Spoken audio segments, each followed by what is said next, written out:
So, a very, very good evening, ladies and gentlemen. Just a couple minutes later than planned because, reasons. Very, very warm welcome back to the stream for round 3, the qualifiers here of the SMRC eSports Racing Summer Championship. And what a night we have for you. We can safely come out of the cupboard now. Monaco is done. It's dusted. We've survived it, thank goodness. But I've brought a friend tonight because, to be honest with you, I need some help doing this. It's a lot of work doing all of this by myself, and I thought I'd call in the big guns, and I've got none other than the man who is Tom Davis. Tom, very warm welcome to the stream. Thank you very, very much for joining us tonight.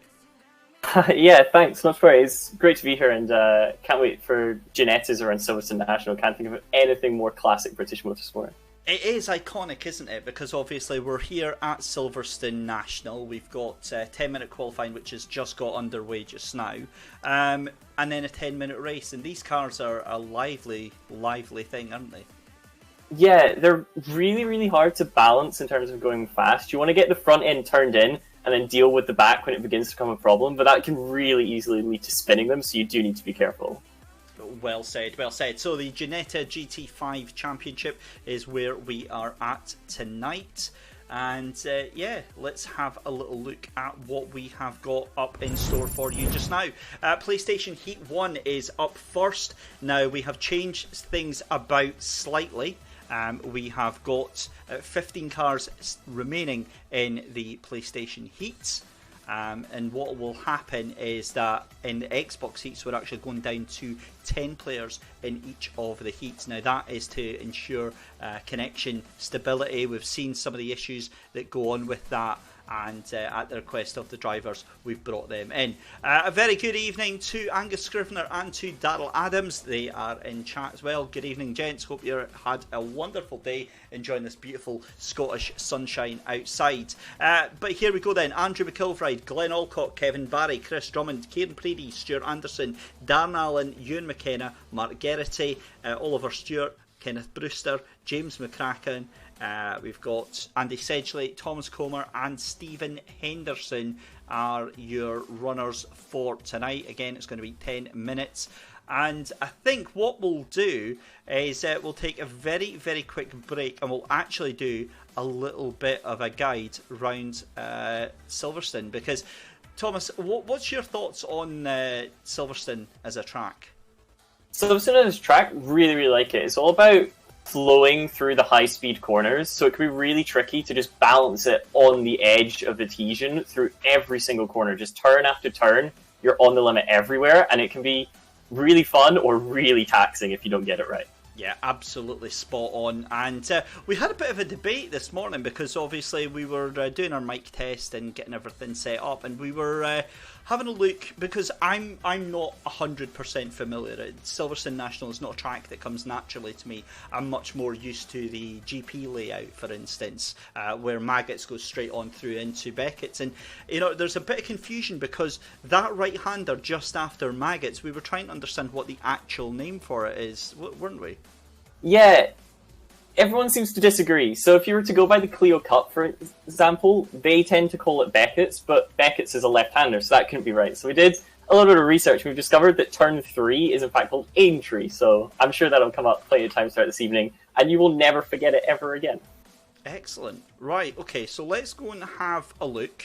I need to go and double check something because I'm looking at the heats that I've got here, and I want to make sure that they match up with the heats that we have got going through. So if they don't match, don't worry, we will get you in one of the sessions tonight. That is not a problem. I'm just actually checking that just now because I've obviously got my sheet that I go from. No, they all look good.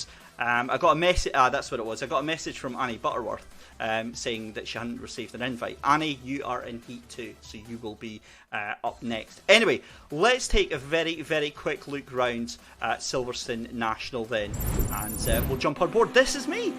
I actually did this lap about 15 minutes ago. Anyway, coming into turn 1 then, into Copse Corner, and it's a very, very easy corner to get wrong in these GT5s. You've got a lot of space coming in from that start-finish straight, and it's very, very easy to carry too much speed through there. Then it's through into Maggots, and then you would normally go into what's Beckett's, but it is actually Abbey Corner that you turn a long sweeping right-hander, and then it's back on to the straight under the bridge here, and it's a really nice long straight that lets you get a lot of power down and then into what's called Wellington Straight. And then it's on the brakes then in towards Brooklands. The long left-hander, again, you want to try and cut it as much as you can round Luffield, where I managed to actually spin a C1 under safety car at Luffield. Happy days. It's quite impressive, is it? I was quite chuffed that I managed to do that as well. Woodcote Corner is quite an easy one. It's a really nondescript corner. Very easy right-hander. And that is your lap. It's a case of blinking, you'll miss it on the national circuit here, Tom. Yeah, it's a short lap, but as we mentioned, it's got all the hard bits as such from Silverstone. You know, you've got to get the exit right onto the Wellington Straight, you've got to brake correctly into Brooklands and then set up Luffield. If you mess up one corner, the entire lap is going to be null and void before you've even noticed. So it's one of the more challenging tracks, I'd say, whilst not necessarily bringing that reputation with it. Yeah, that's absolutely right. So, we seem to have lost Glenn Alcock. Glenn Alcock was in the session, so we'll very quickly try and see if we can get him back in, but I've got no idea what on earth has happened to him. In fact, he's gone offline completely. Let's get him back in. If not, Glenn, we'll get you back into heat number 2. I'm almost certain that there will be a chance to do that. Yeah, it's not going to let me do that. So, Glenn, we will get you into heat 2, buddy. Don't worry about that. We had temporarily set up a new lobby for that, but yeah, we'll get that all sorted out. Good evening to Edward Porter. How are you doing, fella? Edward is one of our long-term friends on the stream here. He's always joining us in. So here we go then.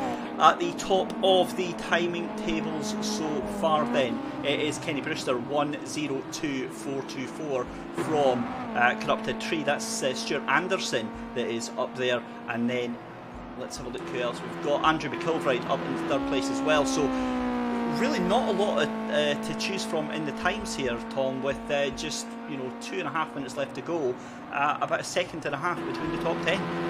Yeah, it's all heating up. Particularly, you got, what's that, 7/100ths of a second between the top 2. That's a slipstream down Wellington Straight. That's not even driver error that you can find that on. So really heating up, but it's not a surprise to see your championship leader at the top of the standings, is it? It's not at all. It's some fantastic results for Kenny Brewster so far, and yeah, it's just awesome to see him back up there. And what are you looking forward to tonight then, since this is your first official race with us here on the SMRC eSports Racing Summer Championship?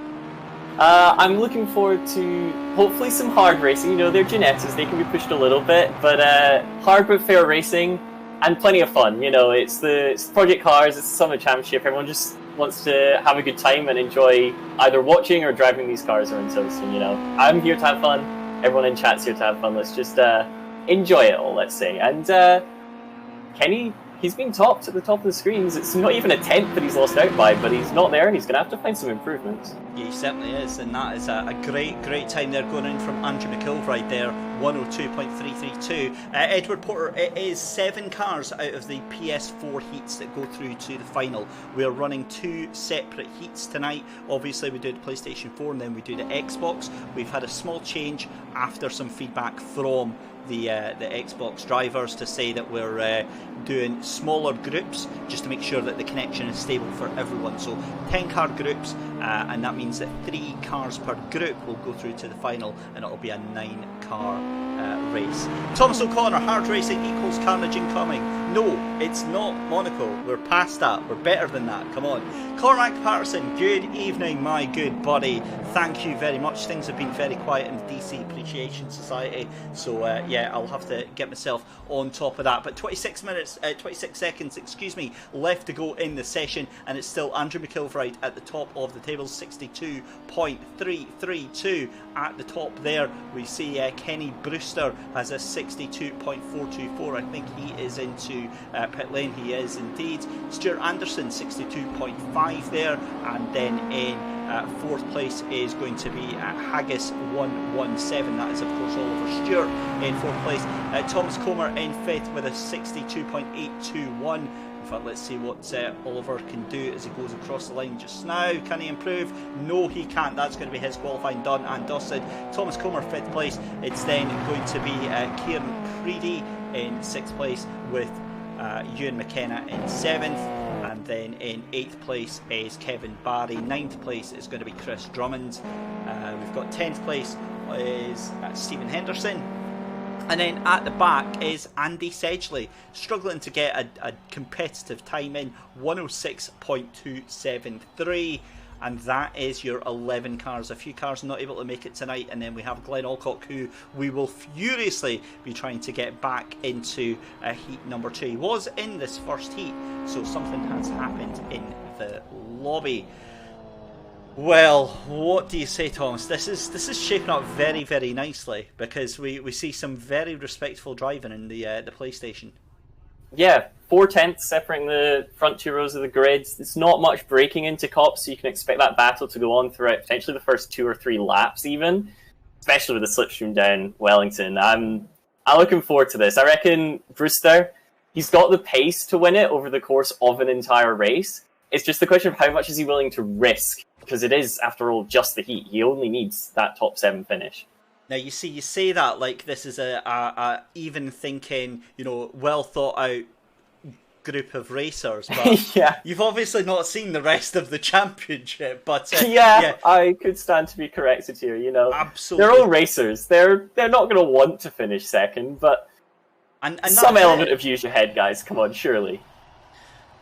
Oh, he's so naive, folks. Let's give him a lesson. Right, here we go then. The lights are on the bridge here at Silverstone, and away we go. 10 minutes of racing, and it's a great start from Andrew McIlvright. Everyone is away well, and if they can make it all through turn 1, then we've already done better than Monaco last week, and it's looking like that could be the case there. I'm just looking further back as we see Oliver Stewart making it through as well, so it is still Andrew McIlvright in the leads of this group of cars that are coming through Maggots for the first time, and then into Abbey Corner. And look at that, Kenny Brewster trying to go right outside. He's going to get done there from Stuart Anderson, though, surely. And Stuart Anderson takes up the inside line. Look at that, Kenny Brewster actually manages to get through there somehow. He got the drive out of Abbey Corner, and that is fantastic stuff there, Tom. Yeah, he just about managed to run it out on an outside line to carry the speed, and that's allowed him to get away down the Wellington Straight, but he's not close enough to try and move into Brooklands. Lovefield, though, he closes all the way up, and he'll try and straight line the exit. You'll get a nice tow, a nice little slipstream onto the main straight, and he might be close enough come Cops Corner. He's definitely made up for somewhat of a sluggish start, and he's right in the hunt for the race victory. Excellent stuff. Right, let's have a look then, because Kieran Preedy, one of the other strong contenders for the race, away back down there in 11th place, 10 seconds behind the grid, so he'll catch up to some of the back markers or the back riders there. But yeah, I wonder what happened to Kieran Preedy there as we see this battle for the lead right now. Battles going on all throughout the field, Tom, and yeah, this is great fun if you're in the middle of all this. Yeah, and once again, Brewster takes a really different line through Abbey Corner there. He comes onto the straight much, much tighter, as if he's almost coming in on a cutback overtake style of line, and it compromises him a little bit, but he's not going to come under threat from third place quite yet. Blue car shows himself to the inside, just fills the mirrors of Brewster full of that lovely aqua sky blue, but not enough to put a man such as Brewster off. He focuses, gets eyes forward, and it's in fact car number 3. He's come under pressure, and he's going to lose out 2 places there. That's 3 places now as they come onto the straight. That's the punishment you pay. We mentioned it. You go a little bit over the limit at one of these corners, and it all goes wrong so quickly. Yeah, that's exactly what we were pointing out there. That it goes wrong so quickly, and I think the polite term that we tend to use for that is it's a mugging. He's been absolutely mugged, and Stuart Anderson looks like it could be another place going down to Chris Drummond. Chris Drummond in the slipstream as they come through Maggot, and this is not looking well under the brake in there. Moves to the inside, and Chris Drummond, I think, possibly has a better line out of that one. Let's go back with your race leader then, Andrew McIlvray, doing a fantastic job, Tom, of withholding all this pressure, but a great battle developing behind. Yeah, Brewster's just had the pressure take him off him by that mistake that occurred behind. Now he's going to look to the inside at Luffield. That's a bold one, but he's going to get it done. No such incidents quite yet. A little bit of rubbing, but not too much, so to speak. So hard but fair.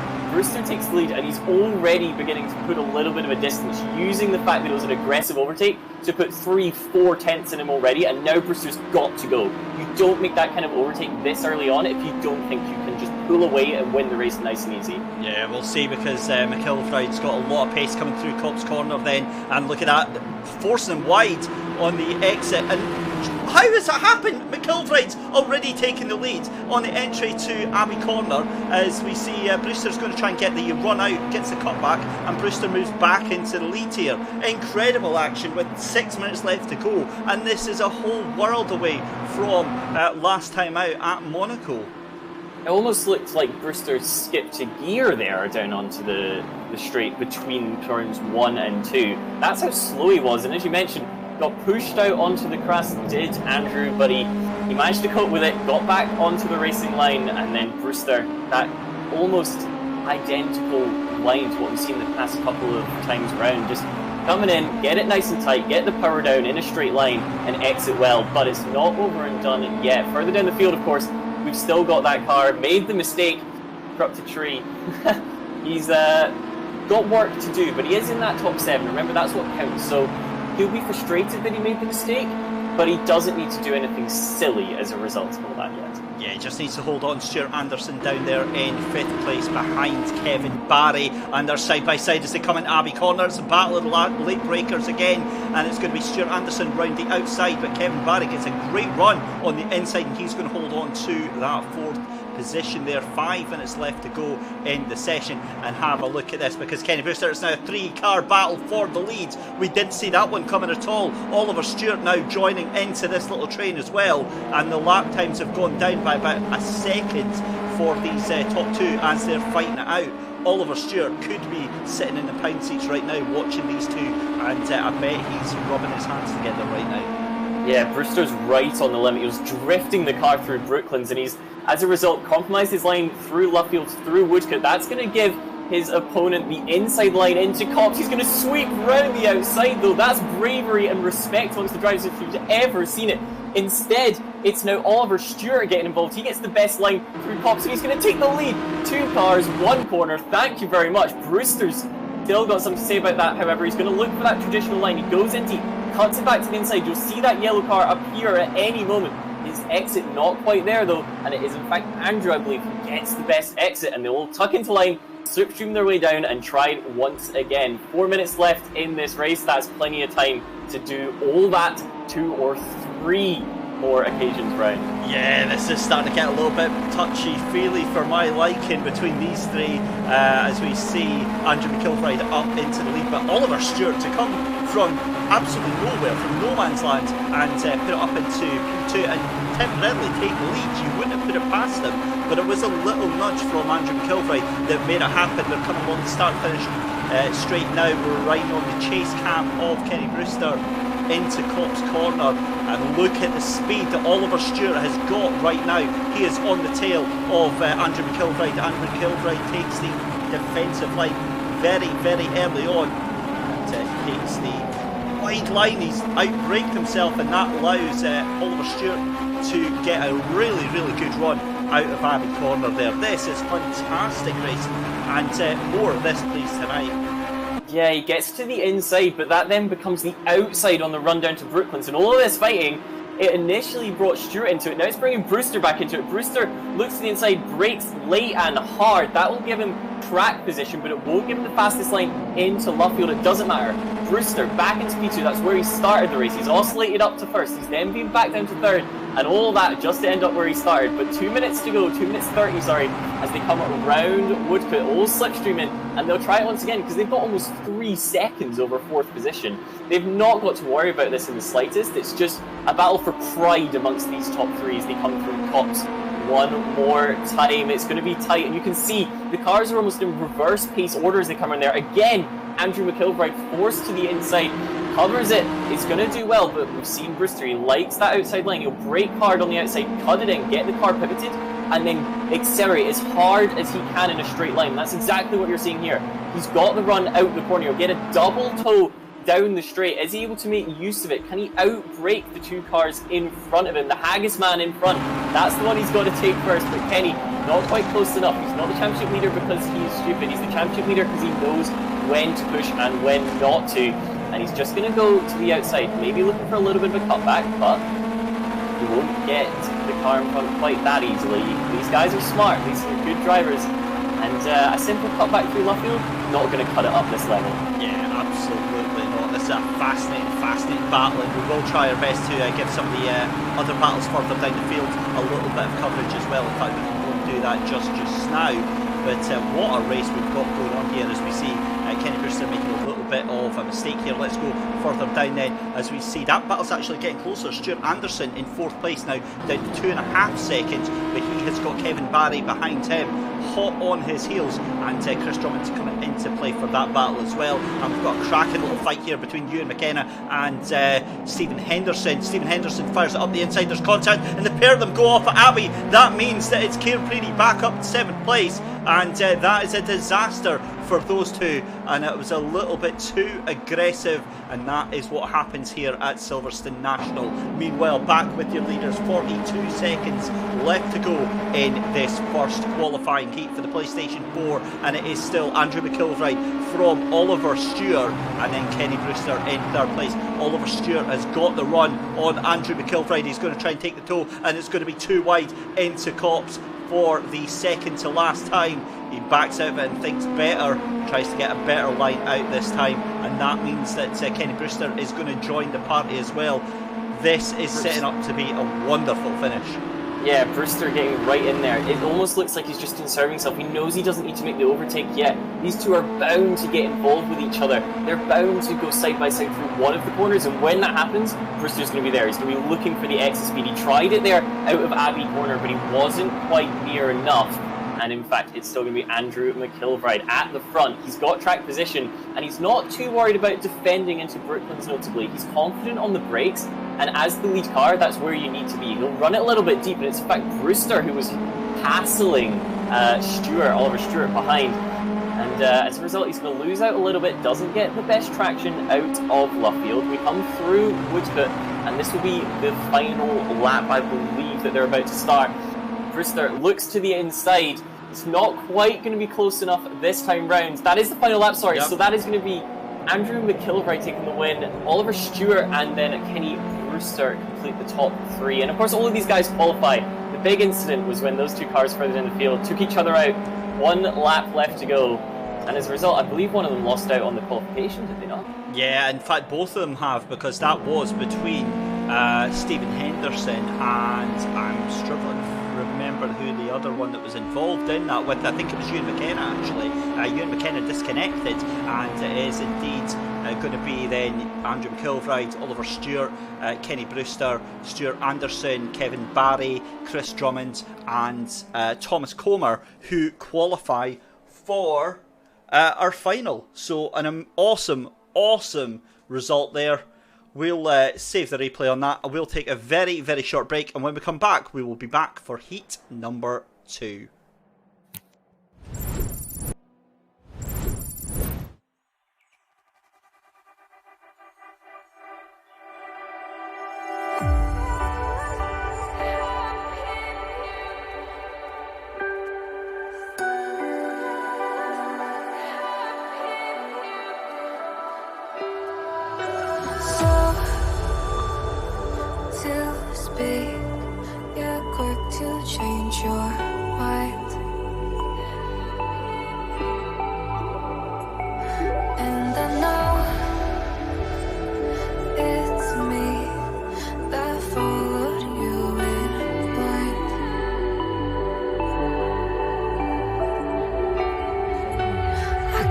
that you didn't need what you want to me.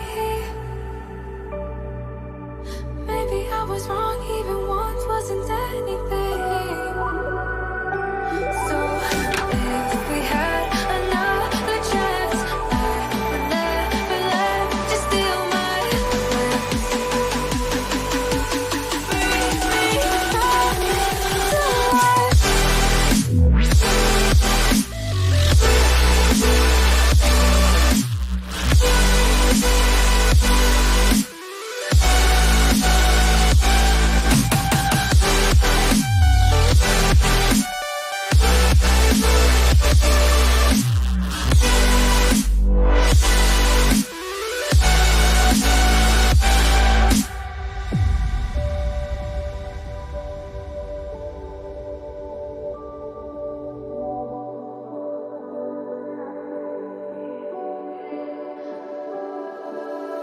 Don't dig deep like you would have a clue.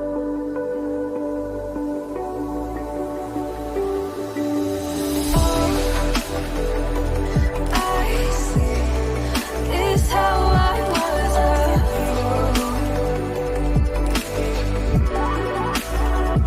to see my heart skip beats thinking about you.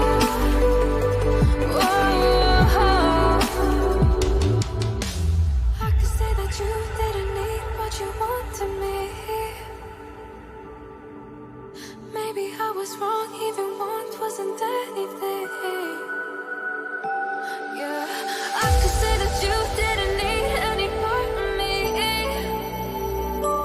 Yeah, maybe it's not me, you should be the one on your knees. So if we had another chance, I would never let you steal my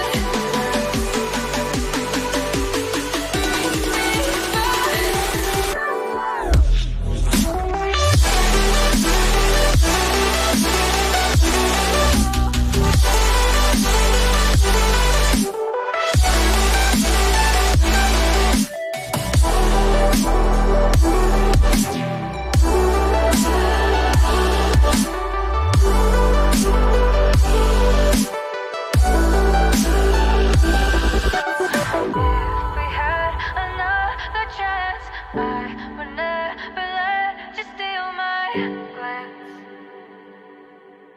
Bring me back to life. If we had another chance, I would never let you steal my glance. Bring me back to life.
So welcome back then to heat number 2 of the round 3 qualifiers here at Silverstone National. This is the SMRC eSports Racing Summer Championship. Yeah, we were kind of spoiled there, Tom. That was a fantastic first race, wasn't it? It was great. Absolutely everything. You had hardware racing, a little incident at the end that really mattered to do with all the qualification stakes. You had your championship leader being shown that it's not all going to go his way for the rest of the season. It's all building up nicely. Excellent stuff. Right, here we go then. This is qualifying heat number 2 for the PlayStation. In this session, we have got Glenn Alcock. We also have Alan Gordon, Finlay Brunton, Colin Main, Craig Blake, David Gein. We've got Fraser McNeil. Rory Skinner is not in the session tonight. I think he's back to real-world bike commitments. Craig Kerr, Elliot Lethway, Annie Butterworth, Ryan Smith, Stephen Clark, Dave Noonan, Daryl Adams, and Andy Hunter. There we go. So that is who we can expect to see out on circuit. Talking of which, let's go and join the cars. So here we go then. Tom, last round, last heat we had there. Fantastic battles all the way through the field there. What are we going to see more of that this one? I would certainly anticipate it. You got a few of the. So last time out also we had Kenny Brewster. He's leading the championship. He's kind of the big name in that heat. Yeah. But then if you go down the rest of the form in terms of who's going to be in this one, you got Stephen Clark, he's second place, Ryan Smith, Finlay Brunton's also P4. So pretty much the rest of your big names are in this heat. So this is really serious, and you can anticipate some hot competition to actually qualify for the final. Well, let's see what is going to happen then, because we are just 8 minutes and 20 seconds away from finishing qualifying. The cars will go out and do their best laps and obviously try to get themselves at the front of the grids. Was there any surprises from the car and the track combination that you saw through that race there, Thomas? Obviously we saw Abbey was quite a hotly contested overtaking point. We saw lots of different lines through that, but was there anything else that stood out to you? I expected them to be a bit more sideways, if I'm honest. You know, I'm not going to sit here and pretend I know how to drive these cars, but having tried it on the simulator or the game or whatever you want to call it, maybe I'm just really slow, but I was expecting them to be a little bit more sideways.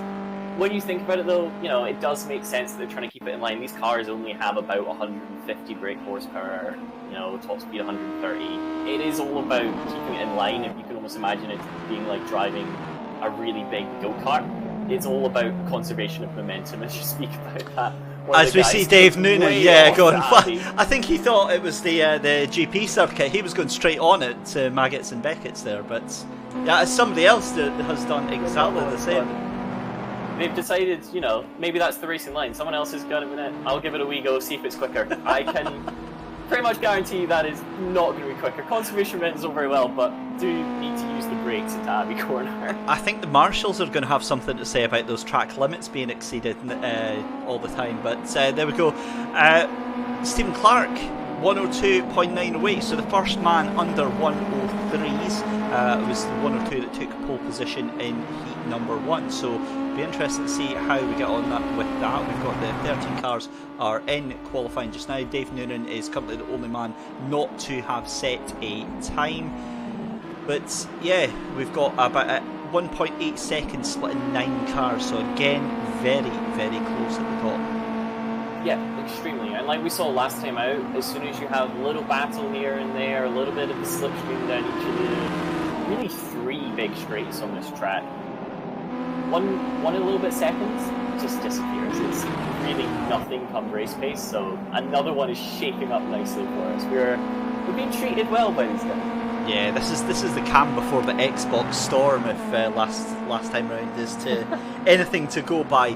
But Finlay Brunton there, 62.703, so he has moved up this time to the top of the timing screens. In fact, he's already been beaten by Alan Gordon. Alan Gordon, we saw incredible pace from him at Monaco, 62.671 this time round. So the time's now starting to come tumbling down, Tom. Yeah. We saw 700ths of a second last time, I believe it was, and we thought that was exceptionally close. These guys, they're not to be better. They got it down to 300 a second, only for your man. He's right back at the top. That's Stephen Clarkey. goes fastest by initially I believe about 2/10. It's then been cut down by Finley Brunton to 1/10 of a second. They're in the hunt for qualifying. Pretty much anyone in your top 5 or 6 cars can get to take this one, couldn't they? Yeah, they certainly can. Excellent question from Edward Porter. Lol, David, what happens if a crash happens? How do we work if we are re-racing? Okay, so it's really simple.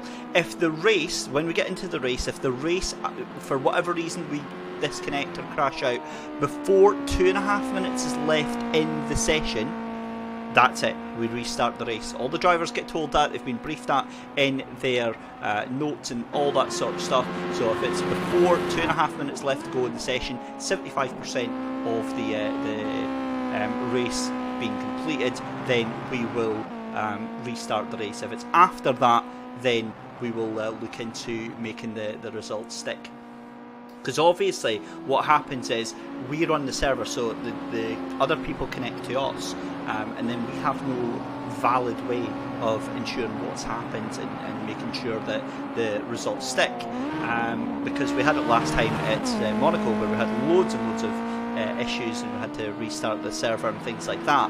So yeah, it just makes it much easier. We asked drivers to submit the results, and we had 2 drivers submitting results that didn't match up, so obviously we're like, well, how can we make that happen? So it's the fairest way. 2.5 minutes left to go in the race, and if that happens, then yeah, we'd restart it. But it's not going to happen, because nothing's going to happen tonight, and I am touching the desk and every single wooden object that I can in this room.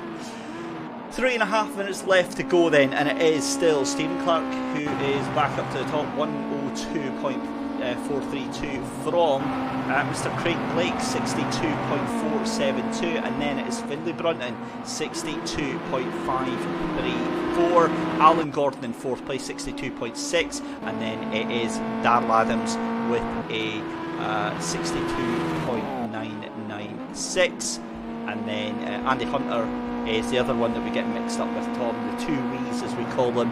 So one is Wee Daz and one is Wee Drew. Wee Drew is Andy Hunter, Wee Daz is Darrell Adams. Annie Butterworth down in 7th place. And let's have a look here. Just have a look. So, Cameron Evans says, thought Alan Gordon had a qualifying ban. That's a very good point. So what happens is, Thomas, the post-race, there is protests that go in. So if something bad happens and you feel aggrieved by another driver, drivers can submit a protest. And if that protest is upheld, then drivers can be disqualified from the race, excluded from qualifying. And if say a driver gets excluded from qualifying and they go out and qualify, then they get some really severe punishment handed out to them. So I will go and check that. Thank you very much for bringing that to our attention, Cameron. But what happens after the race is we check the results against the penalty sheet anyway, and it'll end up being stripped away from him if that is what has happened here. So yeah, that's not the best, and that's a bit silly if he's not paid attention to that one, Tom. Yeah, it would be kind of a big error, because as you say, the consequences can be really severe from this point onwards. You've got to acknowledge the stewards, what they say goes. You know, they get given the validation and the accreditation to be stewards for a reason. They're good at their jobs. Let them do it, and don't dispute what their call is. It's generally the right way to go in all of motorsport. Clarky, he's still at the top of the timing screens, but whilst we were talking, it's gone to and fro a whole bunch. The overall times have in fact increased by 2.5 tenths, and every single time Brunton, they all get involved, Craig Blake, they just gradually up the time, and then Clark has come back and put in a faster time. So it's going to be really interesting how this goes. Clark's going to have time to get around for one more flying lap if he wants it, 40 seconds left in the session, as should most of the guys. However, notable that your 3rd place man, I believe that's guy we're just talking about, in fact, Alan Gordon, he's entered the pit, so he will be trying to improve. Craig Blake, he could yet. You've got the top 4 cars separated by 0.04 of a second. Can you just put that into perspective? If I was to click my fingers, by the time you guys heard it on stream, that would be what, 4 or 5 times that actual time interval. Yeah. So that's how close these guys are. These are on the limit. I mean, that is wild to think 4 cars within 400ths of a second. In fact, look at that, Steam. Clarkey goes up 102.381, extends the gap very, very slightly and makes it 900ths of a second between the top 4 there. So there we go, qualifying is done and dusted. Your top 3 are in pit lane, so it is Stephen Clark from Finlay Brunton and Alan Gordon. And we're just looking at the list here just now. I'll confirm that for you in just a second. I don't think he's going to get any points from this race whatsoever. That's not the best. Craig Blake still on a qualifying lap, I think, or is he cooling down? Elliot Lethway in 5th place with Darrell Adams in 6th. It's then Annie Butterworth in 7th place with Glenn Alcock in 8th. And then it is Craig Kerr in 9th with Fraser McNeil in 10th place. And then Colin Main in 11th. And Darrell is in 11th place there. So that was Andy Hunter, sorry. And then in 12th place, let's go and have a look there, is Dave Noonan. Dave Noonan, who we saw coming a real cropper at the entrance to Abbey. And I've just been sent the list over from... Let's have a look. Yep, Darrell Adams is banned from qualifying. So, yeah, that is not the most clever idea. And, yeah. Back of the grid he should have been. So I can see an actual ban coming in from this one. So we'll have to have a look at that after the race is done. Of course, we can't do anything during the race itself. We don't have any powers to kick people or anything like that. Cormac Patterson wants to hear a biggity before each race. Maybe if we do the Xbox one. I tell you what, Cormac, we'll do it on your one. We'll do the old NASCAR hauler for you. So the cars making their way onto the grid, then we go through this startup procedure where the cars all talk to the server and get themselves all ready and sorted out. And then once that's done, the screen fades to black and it comes up with the word syncing, which means that the drivers are all ready to go. Tom, 10 minutes of a race, 13 cars in this race. What do you think? It's going to be amazing, or it's going to be carnage into cops. It's going to be one of the two. These guys are so close on times. They can either play it sensible, make sure that they're there come the end of the race, or you can try break away at the front. And that one's going to be the more risky strategy into turn number 1, you've got to say. I love 900ths of a second, I believe it was at the end of the session. That's not enough to get in front before the first quarter. Yeah, 4 cars within 900ths of a second. But, I mean, I love how your naive high hopes of a wonderful race have went out the window by race 2. So they've lasted long. But qualifying heat 2 is underway. We've got less than 5 seconds left to go until the cars will be forced to start the race. Of course, they get 2 minutes in which to ready up. There we go. The screen fades to black. And we are ready to go racing. 13 cars in the grid. Stephen Clark from Finlay Brunton is your top row. 3 seconds left to go. The lights are on, and away we go here at Silverstone for the second time tonight. Who is that pulling off the grid on the right hand side there? That is a car, I think, is that Colin Main? What on earth is going on there? Colin Main, and that was Craig Kerr coming into some real mischief there. That's Alan Gordon. So what he's done is he's remembered that he's had the qualifying penalty and he's pulled off the grid to let the other drivers through. Well, that's he might get away with that, to be fair, because he has let that go. I don't know, we'll have to send that to the stewards and find out what is going to happen. 9 minutes then. We are less than a minute into the second race here, and it looks like Stephen Clark getting a little bit of a gap there from Craig Blake in second place in the battle of 3 green cars as they come through Luffield and then into Woodcut. But what a start we've got. 5 cars battling it out right now. And look at that, even Glenn Alcock getting in on the action as well, up into 6th place. All getting a little bit close. You had to wait for a moment. Taking a look down the inside into Brooklyn's, but wasn't quite near enough. We're going to try and keep track of these green cars for you. The moment is Craig Blake in second place. He's played it sensible on the first lap. Like we said, you potentially well, probably will be the better move, but it's Finley Brunton that we're right on board with as it's down the inside from Ludwig, who'll go a little bit deep, a little bit of a MotoGP style block pass there, just runs out big Brunton himself, gets the exit, but Finley won't be done quite yet. These cars tuck in, you mentioned NASCAR, that's exactly what this is, get in the slipstream, gain that extra speed from the peloton as such, as there's a little bit of a look up to front, nothing doing quite yet, however, and Brunton, he's got the best possible view of all this. He doesn't need to force the air, because as we saw last time, these guys will try the overtake, they will push themselves down the inside eventually, and that's exactly what Brunton will to capitalise on all the action in front. Darrell Adams, cracking start from him, up into third place already, just behind Craig Blake. Now, Craig Blake, we know, is a very, very adventurous driver. He likes sticking that Giannetta's nose in places where it really, really shouldn't be. But Darrell Adams is trying to get the measure of him just now. But Stephen Clark, to hold all this pressure right now and seeing all of these cars right behind him, you know, that takes some real nerves. Yeah, but he's certainly got them. It was him who kept setting the time to beat in qualifying, remember, and the other guys answered back.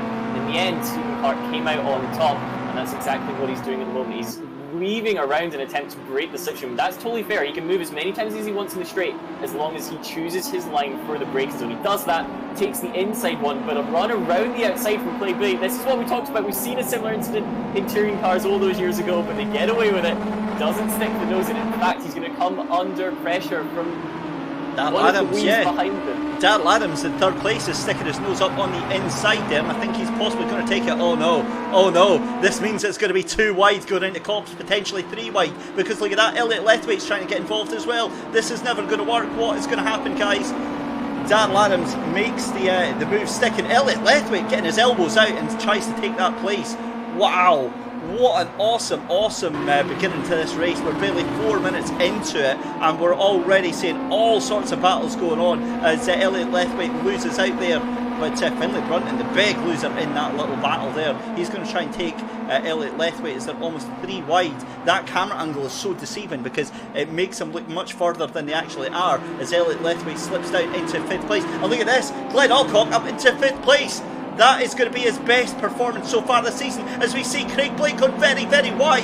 Hugely deep from Craig Blake. He did the same thing last lap and I think he's gone round in the background, pays the price. Last time we got away with it, this time he pushed even harder.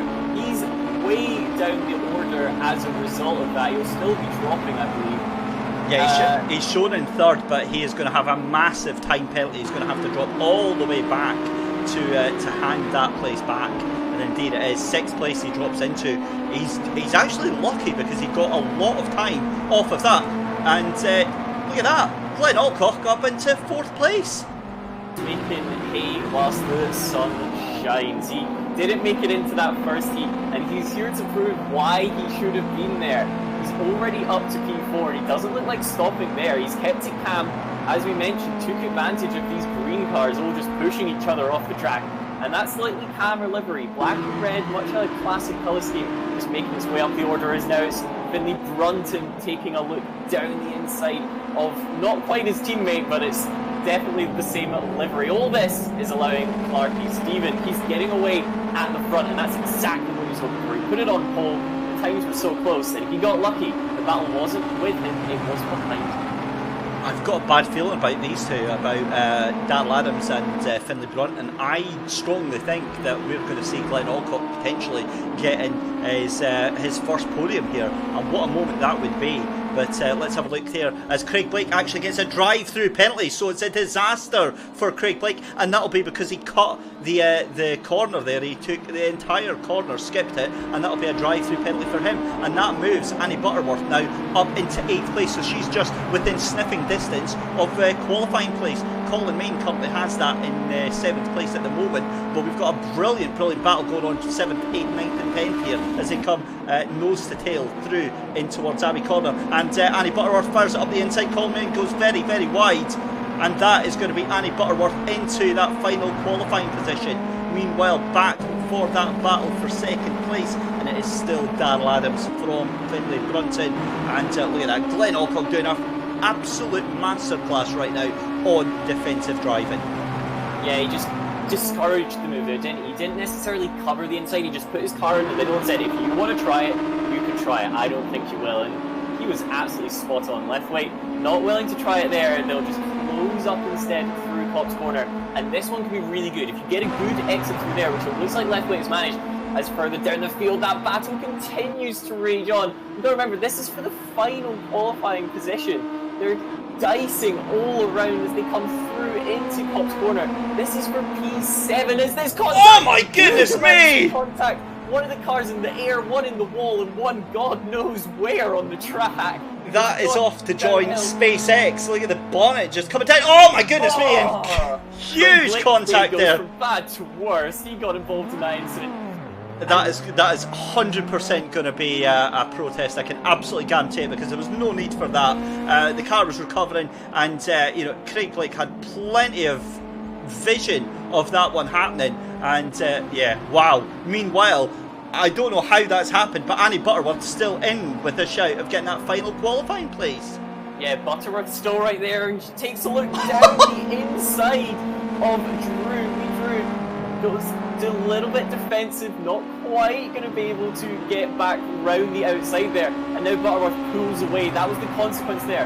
Drew pushed too hard in Luffield, and as a result compromised the exit. And what can be said to be maybe 3/5 of a Ginetta is now back up into 7th place for Butterworth. Back up the front, however, Daryl Adams still leading the way from Big Finley Brunton. But Finley Brunton, he's looking racy. I would say he's got his headlights on, but I think he managed to knock them out a little bit earlier. Instead it's Daz, he's got the headlights on, and they are reeling in Clark a little bit. A couple laps ago that was up at 1 second, it's now down to about 6/10. So Clark, he's not out of the water yet. He's got to be careful that he doesn't make a mistake.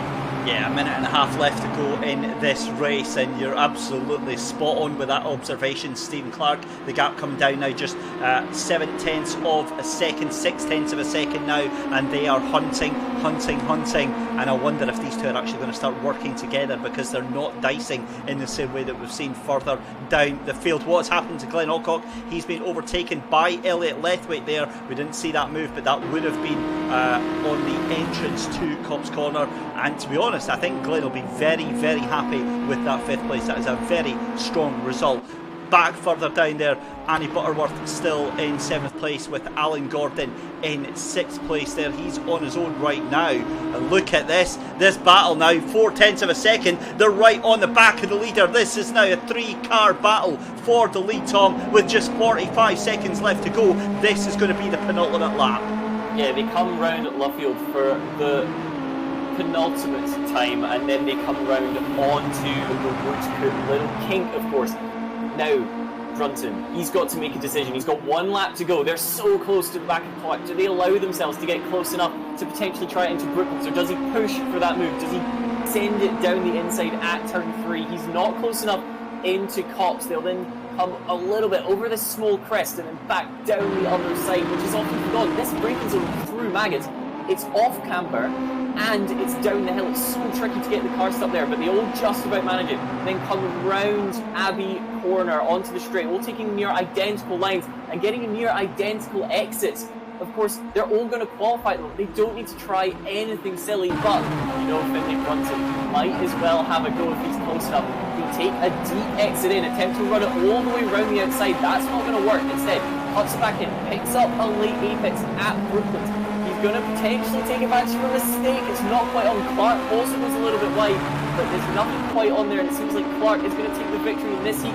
But it's a good run from Brunton. Brunton moves to the inside through the final corner. Has he done it? Can he get the run to the line? It's going to be close. He's not quite there. Oh, that's a shame. What a finish. Out by less than 1/10 of a second, I think it was, at the line.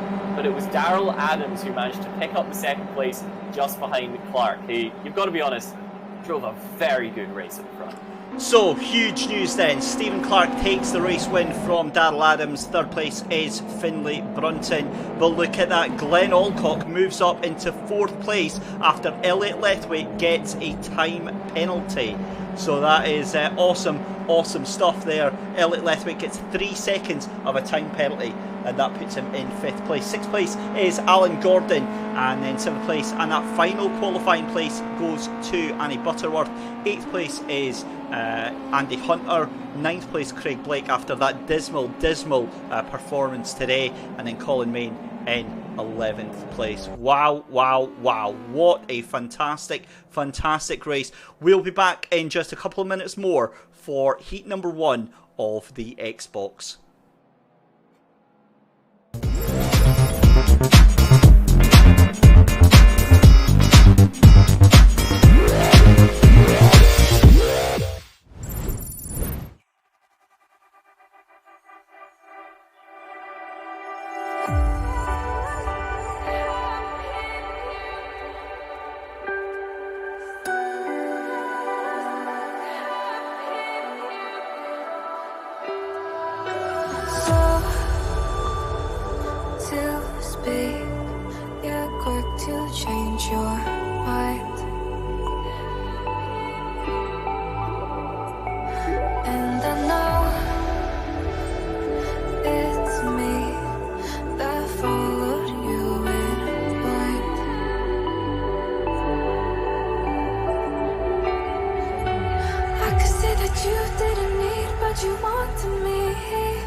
And we are back. Thank you very much for watching us tonight, ladies and gentlemen. Round 3 qualifying is here, and up next, Xbox Heat 1. We have reduced the grid down to 10 cars in these races. It means that we have one extra race tonight. This is to make sure that the quality of connection is there and fair for all drivers. Still a 10-minute race, but only 3 drivers from these heats go through to Sunday's final. We've got 8 drivers out, and I'm seeing that John Glover, DK Wasp, is not able to make this first heat, so we will try and get him, if we possibly can, in through the rest of the session.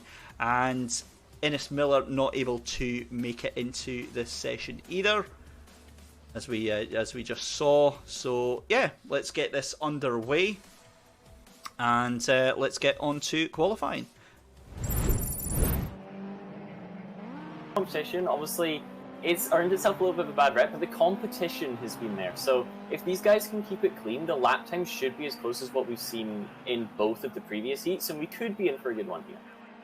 Okay, yeah, I 100% agree. The problem is that when you've got these big grids, what we were the feedback that we were getting from some of the drivers is that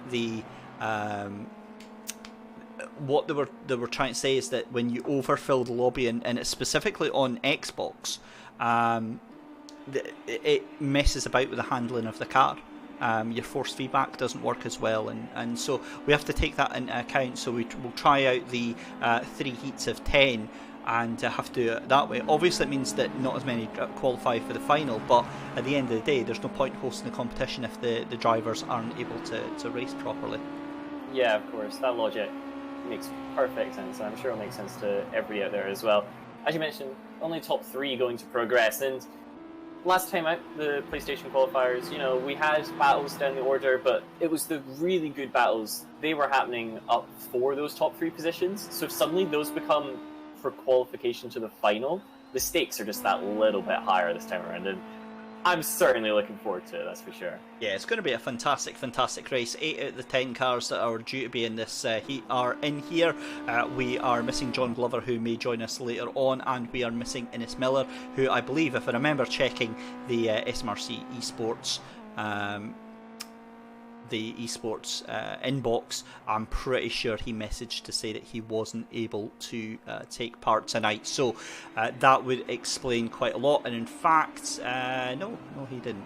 Maybe it was myself that he got in touch with, but either way, 8 cars out there just now, and it's difficult for these first couple of minutes because the car's just getting the tyres up to speeds and really not able to put massively competitive lap times. And I'm going to stop that sentence halfway through because Andrew McKinley already proving me wrong on that one by doing a 62.479 lap. That is quite impressive out the box. That's a very quick lap, and as you mentioned, those tyres and potentially even the brakes as well won't be up to temperature yet, so expect that to continue dropping, but starting from a 1 minute 2.4, that's a very respectable time. These cars, of course, you know, they're, as we mentioned, it's all about getting heat in those tires because you do want to be on the adhesion limit. There's a few, you know, bits from this car. It looks like a sports car. It is the bottom of kind of that GT car spectrum as such. But they've only got a 1.8 litre engine from a Zetic. So, you know, you're competing with race spec Michelin slick tyres, race spec camshafts, race spec brakes, but you don't necessarily have the power to get the energy into those components yet, so do expect the times to just kind of gradually drop as we've seen in the first two seconds. Yeah, the other thing with the Ginetta, it might have what would be on paper is quite a small engine, but what the other thing is that these cars are just ridiculously light. I mean, they weigh less than I do, and they are just so nimble as well. As we see Andrew McKinley, hang on a second, is that the fastest time we've seen so far? 62.280 as he's into to pit lane just now.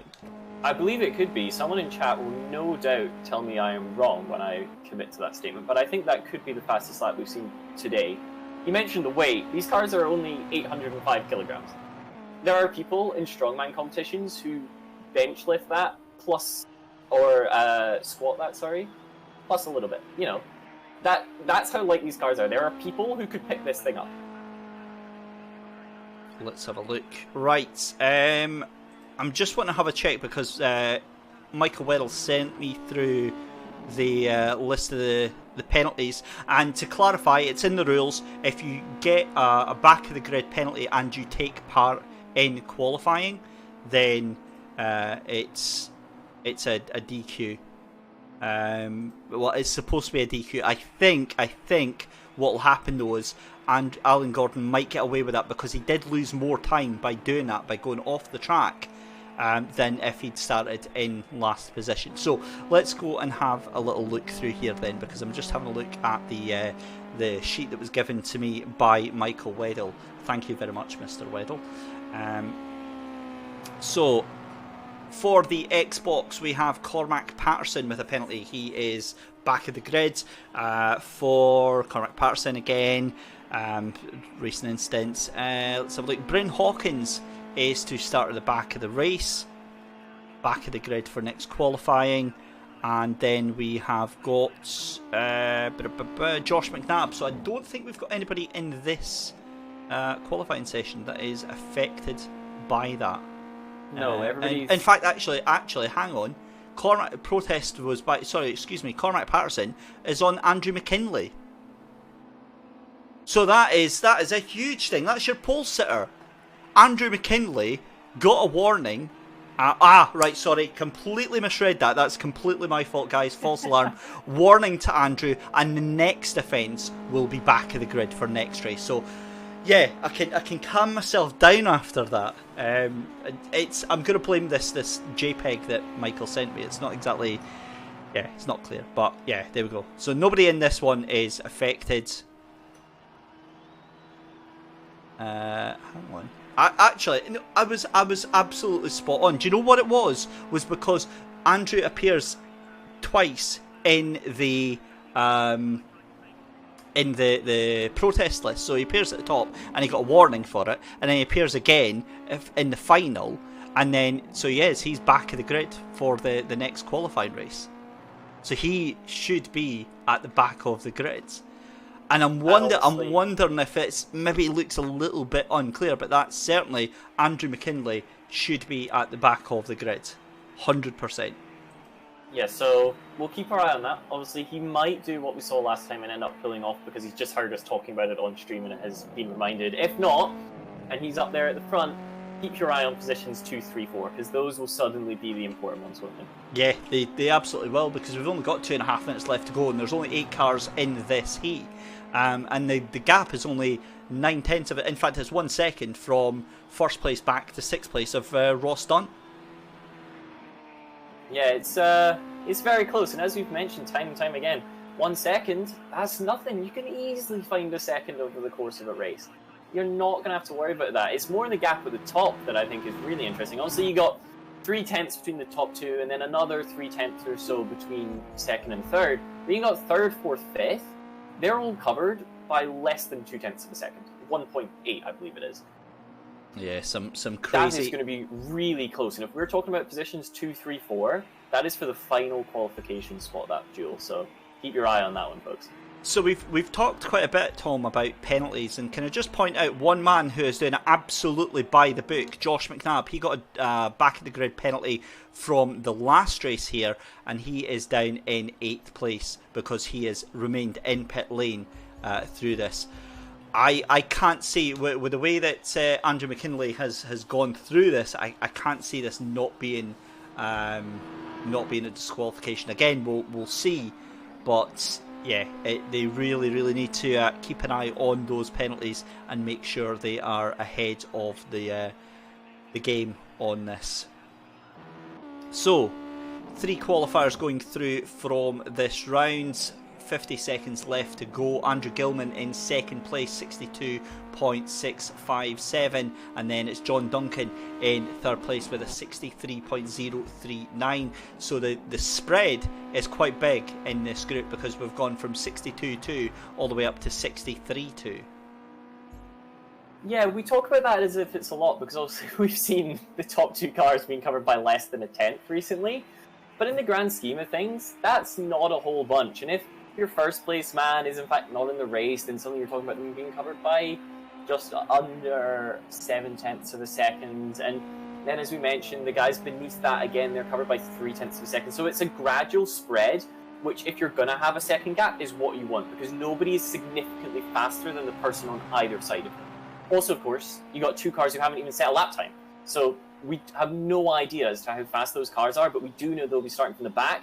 And if they've got the pace, they'll be trying to carve the way through. Josh McNabb in particular, he's currently 4th position in the championship. We know he's got speed. And if he's starting from the back row, expect him to try and make some progress pretty pronto. Yeah. And like you said, I mean, Josh McNabb is staggeringly quick. We've got his dad on watching us tonight. Stephen McNabb is joining us on the stream. A very good evening, and we'll have less of the cheeky comments. Thank you very much, saying I need to do my homework. Yeah, I do, to be fair. But so as it stands, Andrew McKinley then on pole position, although as we said he was excluded from qualifying, so we'll have to see what happens there. Look at that, Andrew Gilman going all the way around to pit lane, so love that. Really good to see that. Andrew Gilman in second, John Duncan third, Bryn Hawkins. Bryn Hawkins actually was another one that was excluded from qualifying, I'm sure. We'll check out on that. Yep. Yeah, no, sorry, it was Andrew McKinley. Again, what it is I'm seeing the who the protest was filed by. Bryn actually didn't have any protests against him. He submitted a couple against other drivers. So yeah, no worries with that one. But let's see what Andrew McKinley does here, because we're going to focus on the race and ignore the protests and everything. Yes, Edward Porter, I get sent to the back of the grid as well. Detention. I'll be staying late tonight. Don't you worry about that. Tom, who have you got your eye on then? I gotta be honest, the guys from the back of the grid, Josh McNabb. I reckon he's got what it takes to come through, and I'm betting top 3 for him with ease, and he might have more. Here we go then, the lights are on and away we go at Silverstone, and it looks like Andrew McKinley is just going for it. That is going to be not the best. Yeah, 100% that's going to exclude him from the results then.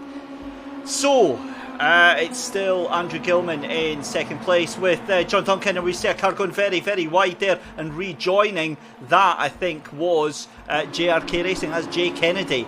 And this is an absolute melee going down into Abbey for the first time as the cars are contact left, right and centre. The bumper cars are back out in force, and you hate to see it. You reduce the crowd and it still goes on. Oh my goodness me! Huge moment there for Andrew McKinley, and it all goes horribly wrong. He had contact on the exit of Abbey Corner there from one of the other cars, and it's all gone wrong, and I think that was Jay Kennedy that he was involved with as well.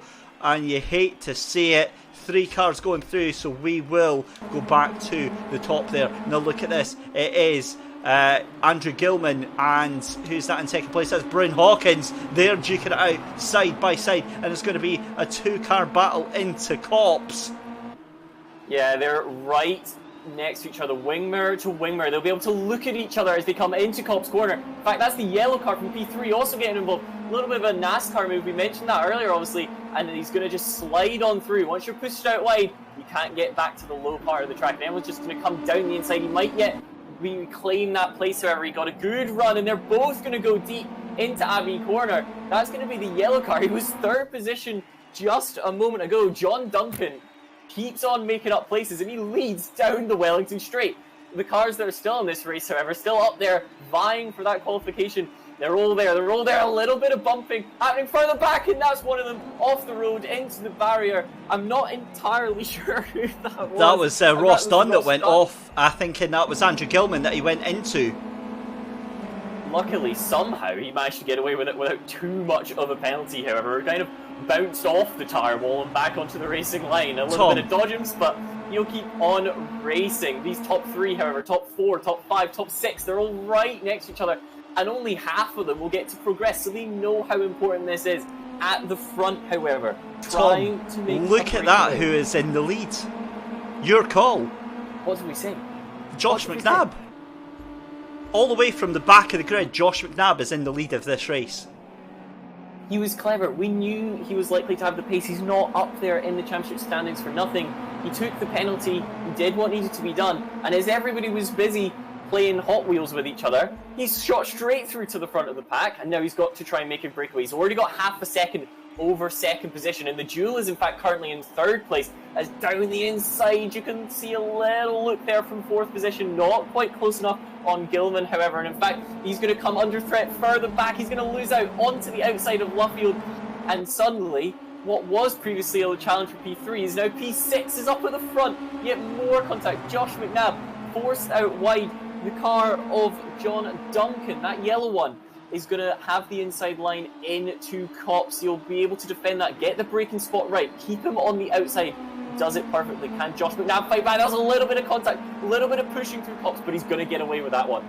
Oh, and there's more contact as Andrew Gilman tries to force the issue as well. They're going to come down through Maggots for the third time, and then it's into Abbey Corner, but that is going to cost Josh McNabb dearly, and he goes down into fifth place. So it's all gone wrong in the space of half a lap for Josh McNabb. But look at that, Andrew Gilman now up into second place, fighting side by side with Bryn Hawkins. And look at that, John Duncan now under pressure from Andrew Gilman as well. This is an absolute melee right now.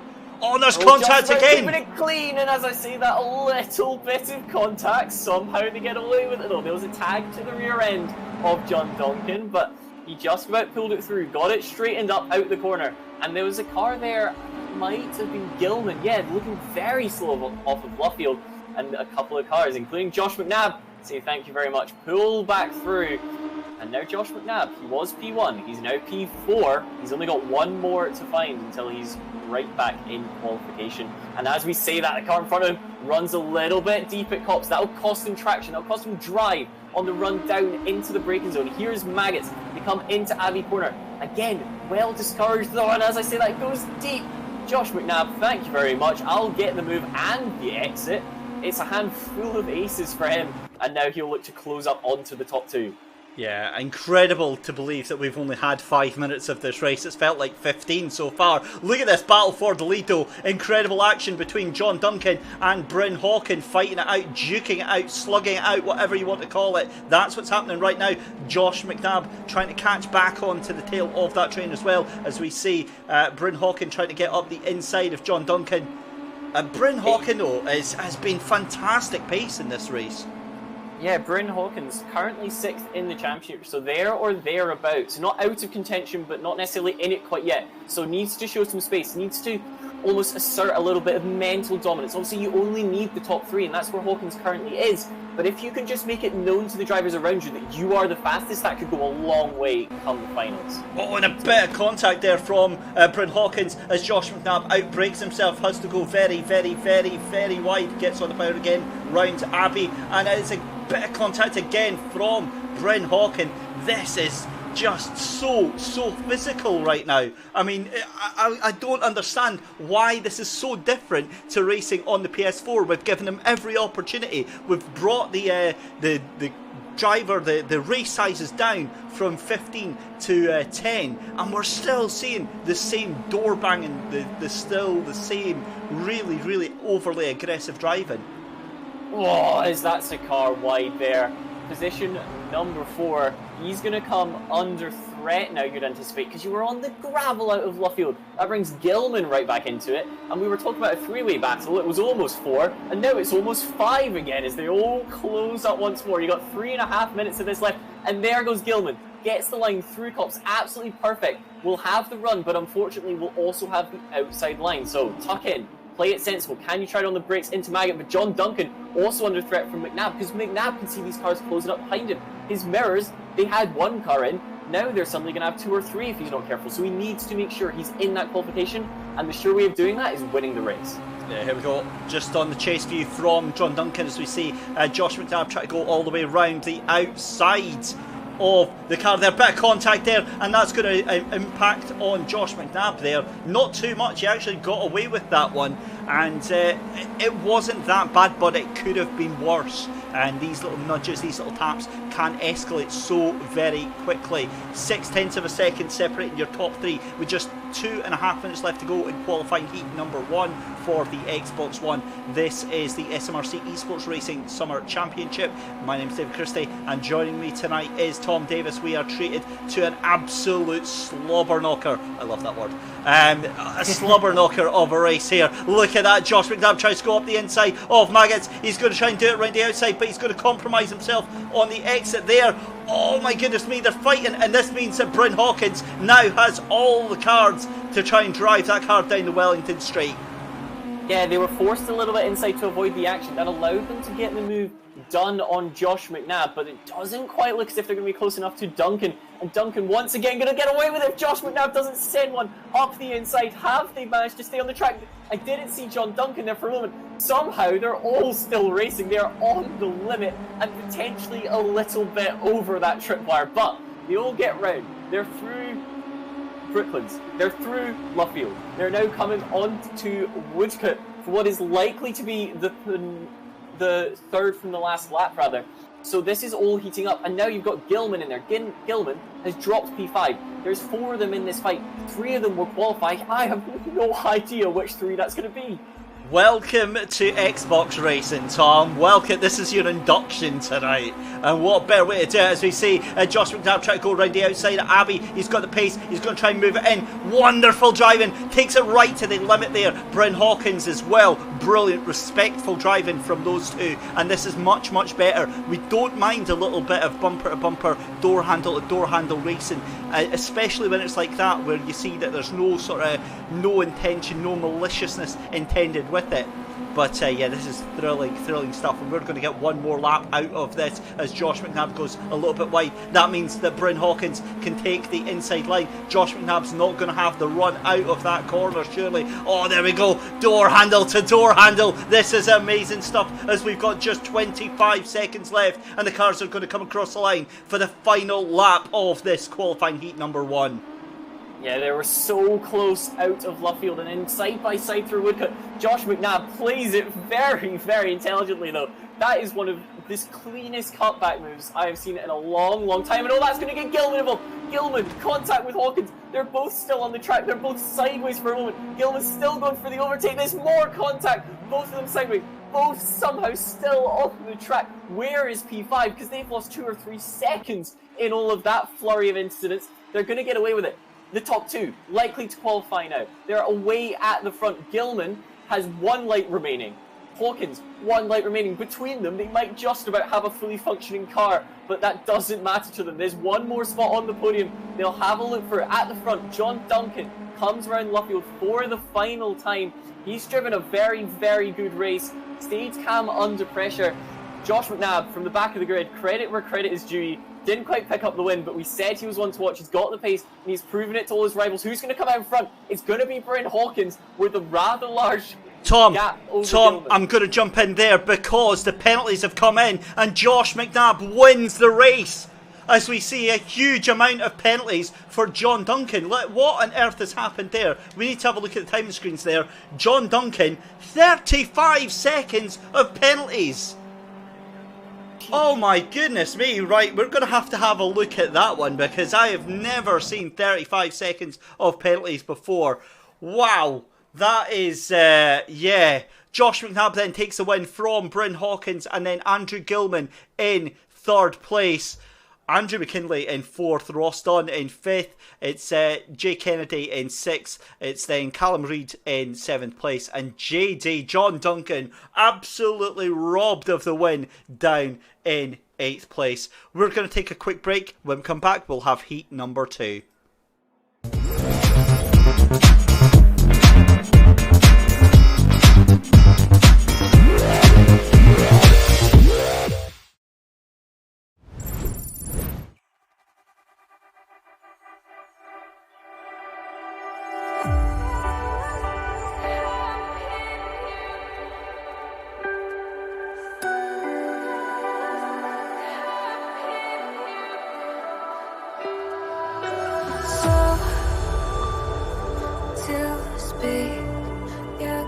to change your mind. And I know it's me that followed you in blind.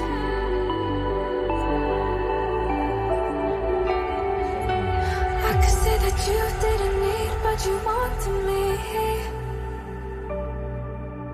Maybe I was wrong, even once wasn't anything. So if we had another chance, I would never let you steal my lips. Bring me back to life.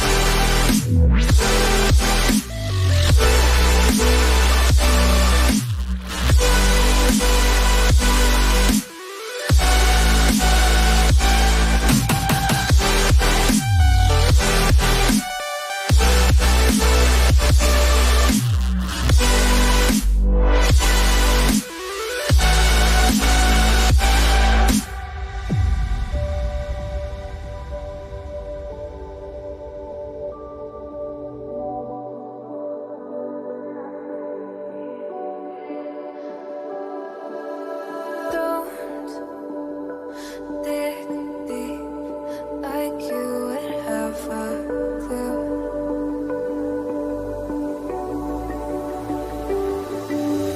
All I see is how I was a fool to save my heart. Skip beats, thinking about you. Whoa. I could say that you didn't need, but you wanted me. Maybe I was wrong, even once wasn't anything. Yeah, I could say that you didn't need any part of me. Yeah, maybe it's not me, you should be the one on your knees. So if we had another chance, I would never let you steal my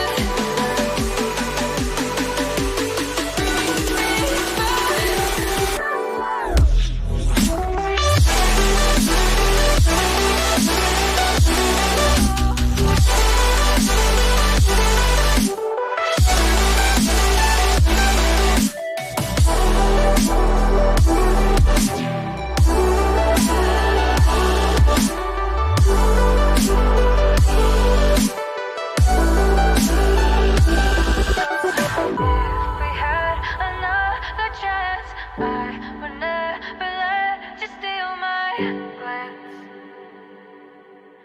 Bring me back to life. If we had another chance, I would never let you steal my glance. Bring me back to life.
qualifying is about to begin for Xbox Heat 2, Round 3 qualifying of the SMRC eSports Racing Summer Championship. Well, two heats left to go, and yeah, it's certainly lived up to the expectations there, Tom. Yeah, we had battles for the lead, we had cars in the wall, we had cars in the air at one point, a little bit of bodywork rubbing, but nothing too untoward for most of it. It's living up to its expectation and a little bit more, I would say. So, Andrew McKinley saying that why don't we put him at the back after qualifying? So, yeah, you weren't supposed to leave the garage. Yeah, right. We have got just 6 cars in this heat. We've got Tom Binney, who has having technical issues. We've sent him an invite. He's dropped out a couple of times.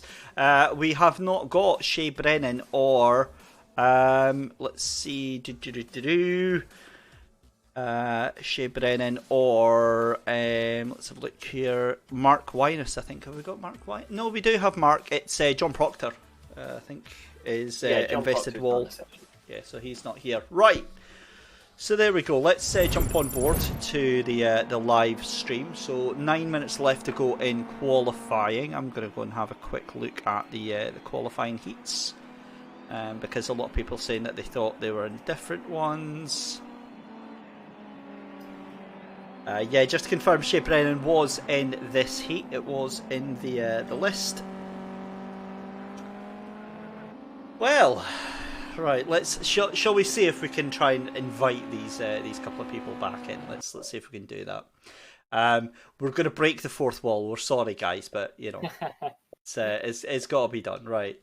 And of course, I can't actually see anything for all the lovely graphics that I've got here. There we go. Friends, and we have got Javi, isn't it? Yes. And of course, because he's offline, we can't invite him. Unfortunately, that is not the best. Invested Wall, I believe, would be the Invested Wall. Yeah, it was, and he's not online either. It really isn't the best, is it? when things like that happen. But yeah, what can you do? Unfortunately. Replying to Finlay Brunton 2 to 3, take that. Love it. Love it. I love the banter that goes on in all of these races as well. So yeah, unfortunately. This is why we do. Oh, he is in now, so we've got Shea Brennan in. Fantastic. Right. 7 cars we have now, with 7.5 minutes left to go. Yeah, let's see the times coming in. Tom, what have you thought so far of tonight? It's been fantastic. We had the exceptionally close races from the PlayStation guys earlier. Great battles at the top, but of course not too many stakes involved with those because you had the top 7 going through. We've since then had our first Xbox heat, and it lived up to everything you would anticipate. We had a huge shunt cars in the air. We had a fantastic battle of the lead, to be fair, as well. There's a little bit of bodywork rubbing all over the track, but there was never any deliberate contact as such. And overall, I've been loving it, I gotta say. It's been really, really good fun. That was a first for me tonight. I mean, we've seen some drama in the Xbox races before, but we've never had a SpaceX launch live on stream. That was pretty impressive stuff. And I'm pretty sure that the car that was involved in that launch still managed to get a qualifying spot as well. Very impressive. Very, very impressive indeed. Right, let's have a look, because there is the man himself, Cormac Patterson. He is... in this, we've got a good friendship with Cormac Patterson. Stephen Bramwell also up the top of the times there as well, 63.880. And it's going to be a case of just watching what these times do, because I mean we're now about 1.5 seconds off of the pace. Yeah, of course that does happen. You see it all the time in real motorsport as well.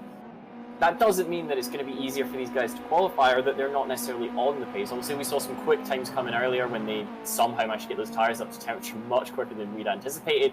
These times will probably still drop, and as we've seen time and time again, you got 0.03 of a second separating your top 2, so nothing is said and done in the slightest. Although with Xbox, qualifying is almost irrelevant, isn't it, given the amount of drama and shenanigans that we see during the races. We see Cormac Patterson taking what could only be described as the scenic route through Luffield. and through the final half of the lap there. Gets it going again, 64.240 for Cormac Patterson, 63.880 for Mr. A1 Toon, Stephen Bramwell, who is currently topping the times there. So we've got 6 cars within 1.8 seconds. So again, shaping up to be a very, very close qualifying race. Yeah, it should be. It should be absolutely fantastic. Now, I got a little fact about the Silverstone circuit. Obviously, we mentioned Beckett's earlier, and the fact that it's not on the track, contrary to popular opinion. Beckett's in Chapel is actually named after the chapel of Thomas Becket. They named the corner Beckett's after Beckett. They spelt his name differently, though. So, fun fact. It's a bit corner rude, got isn't named it? after him, but it would be like my name, Tom Davis. Like, you put an E in Davis. It's like, hey, we'll give you the corner, but it's not quite going to be yours. Yeah, we're going to call you John for the rest of the... Yeah. Oh, dear me. Right, okay, so we now have 7 cars within 1.9 seconds as we see Chloe Grant up into 6th place, just a second, just 9/10 of a second off of that lead gap. This is going to be really, really close, because have a look at Ian Menzies is in 2nd place, just 0.03 of a second behind Stephen Bramwell. So there's a lot of pace there as we see Cormac Patterson hold the front door, 63.290. That's up there now. Just blitzed the field by almost 0.6 of a second. I think we know who the guy to beat just became. So just getting confirmation there that I think it was not Andrew McKinley who is going to face some pretty stern punishment from that last race. He will be disqualified from the results. John Glover, I think you're too late for this one, but we will make sure to get you into race number 3. Well, if we possibly can. I think we should have space. It does mean you're going to be up against the bombshell that is Aidan Wilson. The speed that he has got is just absolutely breathtaking. So yeah, good luck with that one. But Cormac Patterson did not see that one coming at all. And look at that, even faster, 62.992. Cormac Patterson, where has he come from? Oh my goodness me. He was promising us all the pace at Monaco. It never developed into anything, but this is awesome stuff. He's making up for lost time, and he's not lost much time on that lap at all. First guy in the session to go sub 1 minute 3, and setting the benchmark. The guys to watch, I would say, is a little bit further down the field. Obviously, positions 1, 2, 3, like we mentioned, they go through. Positions 2, 3, 4, they're all covered by less than 1/10 of a second. That's 3 guys. Only 2 of them look to be likely to go through, assuming that Cormac Patterson can continue this pace come the race. Keep your eye on that, because the qualifying position there could prove to be very, very important. Right, what I'm going to show you as well is we're going to go on on board with Cormac Patterson if we possibly can, because I want you to have a look at his steering. So the running joke is that Cormac is actually using a controller, and I didn't believe it until I see these lines. Look at the way that he's jagging the car in through cops there. He is 100% using a controller. Yeah, that's definitely a controller. As you mentioned, the way you can characteristically tell is anything that isn't a wheel, you can't get that gentle flow of motion across the steering. So regardless of how careful you are with your joystick, you can only be so careful. So you end up kind of tapping it in, tapping in, tap, tap, tap, tap, and then you get the correct degree of corner via lots of small inputs instead of one gentle one, and that is definitely what it looks like Cormac Patterson's doing. So full credit to him for saying a sub 1 minute 3 with a controller. It's absolutely impressive, and the thing is as well is that the other thing is that it may be a benefit in some circumstances as well. So like for myself, I've got a wheel.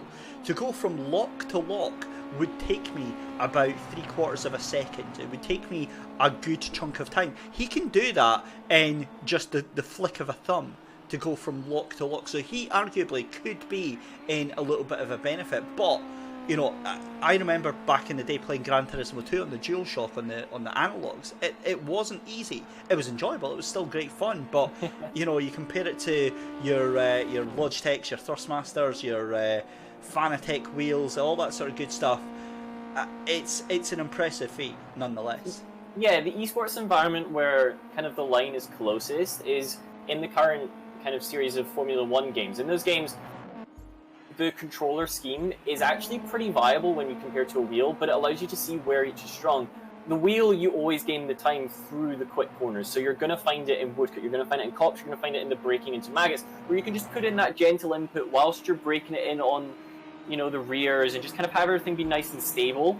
Where Patterson will be able to find time is Brooklands, Aintree, all these slow corners where you can just flick it to the left, flick it to the right, and you can get a really quick pivot on the car, and that's bound to be what he's utilising to find that kind of lap time. Yep, so as we see Cormac Patterson into the pits then, and he's convinced he's done enough. Stephen Bramwell on his final lap. What can he do across the line? Can he improve? No, he cannot. 63.880. So Cormac Patterson 0.8 of a second ahead of everybody else in the field. It's then in third place. That is Tapeable Puma. That is, of course, Ian Menzies. And then in the rest of the field, you've got Inclining Skate. That is Mark Wyness. It's Chris Cherry in 5th. Chloe Grant in 6th, and then Shay Brennan in 7th place. Right, let's try something different for this. Let's actually see if we can go on board with one of the drivers and see if we can try and watch the lights going out here. We'll head on board, say, with Chris Cherry. In fact, we might see better from Cormac Patterson. But I want to kind of see the start that Cormac gets. We're still in the start-up phase, though. Cormac Patterson, I mean, what can you say, Tom? It's been a blistering pace. Remarkable. He's ahead of the rest of the field. If he can get through cops in the lead, don't be surprised if he runs away with it. It's the battle behind that will... I don't know how the rest of this is going to play out. That is for sure. Here we go then. The cars are syncing up on the grids. Here we go for qualifying heat number 2. Biggity, boys. Let's go racing. And away we go. Look at that. That was like a seasoned pro did that. What on earth? Chris Cherry, an absolute monstrous start, has taken the lead, surely, by Cup's corner. Oh, there's contact again. And that's Stephen Bramwell that has been guilty on that one. That was a huge moment there. We get a little bit more contact again, and there they go.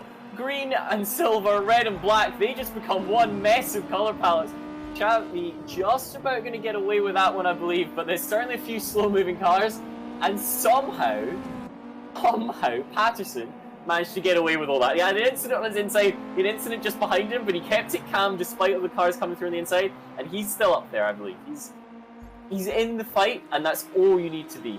Chris Cherry and Chloe Grant absolutely duking it out. There is no love lost between those two at the back of the grid. Chris Cherry's going to fire it up the inside at the end of the Wellington Straight as he overcooked it. Chloe Grant tries to take the cut back on the inside there, and I never thought we'd be enthralled by a battle at the back of the grid, but this is absolutely fantastic stuff from Chris Cherry. We know he's got a lot of pace, but he seems to always be a magnet for other cars. Look at that. Cormac Patterson, 0.7 of a second in the lead ahead of Tapeable Puma. That is, of course... Well done. I was just flicking for my entry sheet there. Goodness me. 8.5 minutes left to go. Chloe Grant has got some sort of a penalty. She's trying to catch up to Chris Cherry there as well. And yeah, Cormac Patterson, I think he's going to streak off into the sunset, but this is where the battle is just now between 3rd and 4th place. That's Mark Wyness and Shay Brennan up into 4th place. Now Shay was right at the plumb back of the field there, and he's got himself up to an excellent 4th place there. Yeah, Shay's going to be taking a look. He's closed it up like we mentioned. He's now only a couple tenths away from that qualification spot, and with 8 minutes left, this could swap hands multiple times to that position. Oh, look at this, back at the back of the grid. More contact again. Oh my goodness me, Chris Cherry and Chloe Grant go face off at the end of the corner there, and that is one of those stupid incidents that we see time and time again through the rest of the rounds. Both cars are... All it took was one car to let out of it. They took each other out, and yeah, that is so silly, and that means that Chloe Grant is left at the back of the field there. Well, Cormac Patterson 0.6 of a second ahead of 2nd place of Ian Menzies, and Shay Brennan starting to drop a little bit behind 3rd place of Mark Wyness. What a start to the race. What a start. And Chris Cherry, we saw he got an incredible launch off the line. He was ahead going into Copse Corner. He was then involved in an incident, and then he's been involved in another one just a lap later, and that's not how you should look to cope with the stress of having made that initial mistake. It was all looking so good, and immediately it went downhill. What I want to know is how's Chris Cherry managing to talk on Facebook chat and race at the same time? Has he got an extra... Is he like an octopus? Has he got multiple arms going on? Because I couldn't do that, that's for sure. Yeah. He's got a keyboard on his wheel. Let's have a look here. So, Ian Menzies, though, in second place now, just half a second behind your race leader, behind Cormac Patterson. Goes very, very deep into Abbey, but I think that was part... No, it wasn't. Definitely wasn't part of the plan, because he's just lost out half a second to Cormac Patterson there, and away off into the distance. So, I think Shea Brennan's going to come under pressure very, very shortly from Stephen Bramwell, A1 Toon, down in 5th place. Bramwell is certainly on a charge. He's got the gap down, and if he wants to get in contention for some sort of error given in that qualification spot, he's going to need to make quick work of the overtake. That's certainly what he's going to do. Around the outside at Brooklands, it will give him the inside into Luffield. That's a very, very nice executed move, and that just shows how much more speed he has. He's got about 4.5-5 seconds to find up to the next car, and it's not completely out with the equation. It's going to be difficult, but as we say that, A1 Toon's fighting back. He's not going to give up easily. Made a little bit of a mistake. He'll be on the inside for Copse. How much are they willing to push? They're going to just about keep it clean. The Barlow's racing car sticks in front. Will have the opportunity to come across and cover the inside, but he was too slow to it. More contact. They both end up on the grass, and that's been characteristic of this race, hasn't it? The aggressive defence has been causing so many drivers issues. It's just been a little bit too slow on the reaction, and now loses the place. That looked a little bit like a slowdown penalty on the exit of Abbey, and that's going to be costly, because any hope you had of closing the gap up ahead is just gone. Yeah, 100%. That's now 2.5 seconds that's added on to the pair of them, and you know, from that angle it looked a lot like Shea Brennan moved over to try and block the other car, but the other car was already up alongside the quarter panel of him. You just can't do that. You cannot do that. It ruins the race of both he is, and now they drift further and further back, and Chris Cherry is going to be the next one up, and I think that there's going to be a little bit of drama going on between Chris Cherry and Shea Brennan as well. Back up to the front then, with 4.5 minutes left to go of qualifying heat number 2 for the Xbox One. Remember, it is just the top 3 that will qualify for Sunday's final. Cormac Patterson currently leads Ian Menzies by just 0.7 of a second. That gap came down all the way again there. It was up to a second, it's now back up to a second as Ian Menzies struggles with Abbey Corner. He loses a lot of time there, and as we see, inclining skate, Mark Wyness out into there as well, and third place, that is your current top 3. That's your current qualifiers so far. Mark Wyness, he's gone away with it, hasn't he? He managed to avoid the incidents. He wasn't involved at turn 1. He wasn't involved at Brooklands. And now he's got a few seconds in front of him and plenty of seconds behind him as well. He's looking for an easy qualification. What the top 2 need to do is not get distracted. You know, the gap keeps oscillating. You can see that Ian Menzies must be pushing hard, because we know how quick Patterson has been. He just needs to be careful he doesn't push too hard. He's got 5-6 seconds behind him. Don't make a mistake. Was that a command there, Tom? It was strong advice, is how I would describe it. Excellent stuff. 3 minutes left, or just over 3 minutes left to go in this penultimate qualifying heat for the Xbox One. And yeah, as I said, I think now Shea Brennan firmly falling into the grasps of Chris Cherry. Chris Cherry now just 3 seconds behind him. You can see him lurking in the distance there. And yeah, this is going to be very, very interesting. I think Ian Menzies now is dropping well and truly off the back of Cormac Patterson now. He is done, because that's now 3 seconds of a gap between him and the leader. And that gap now between 5th and 6th place now down to 2 seconds. So the field very, very spread out here. But that battle, like you mentioned, 5th and 6th place, they're getting closer by almost a second a sector, if you will. And that's an alarming rate. You got 2.5 minutes left. You got a gap of about 2 seconds as it comes down immediately to 1.9 and 1.8. These two are going to be together. Yeah. It's just a case of when. And with nothing really up for stakes, they're not battling for the qualification spots. this one is going to be gloves off, isn't it?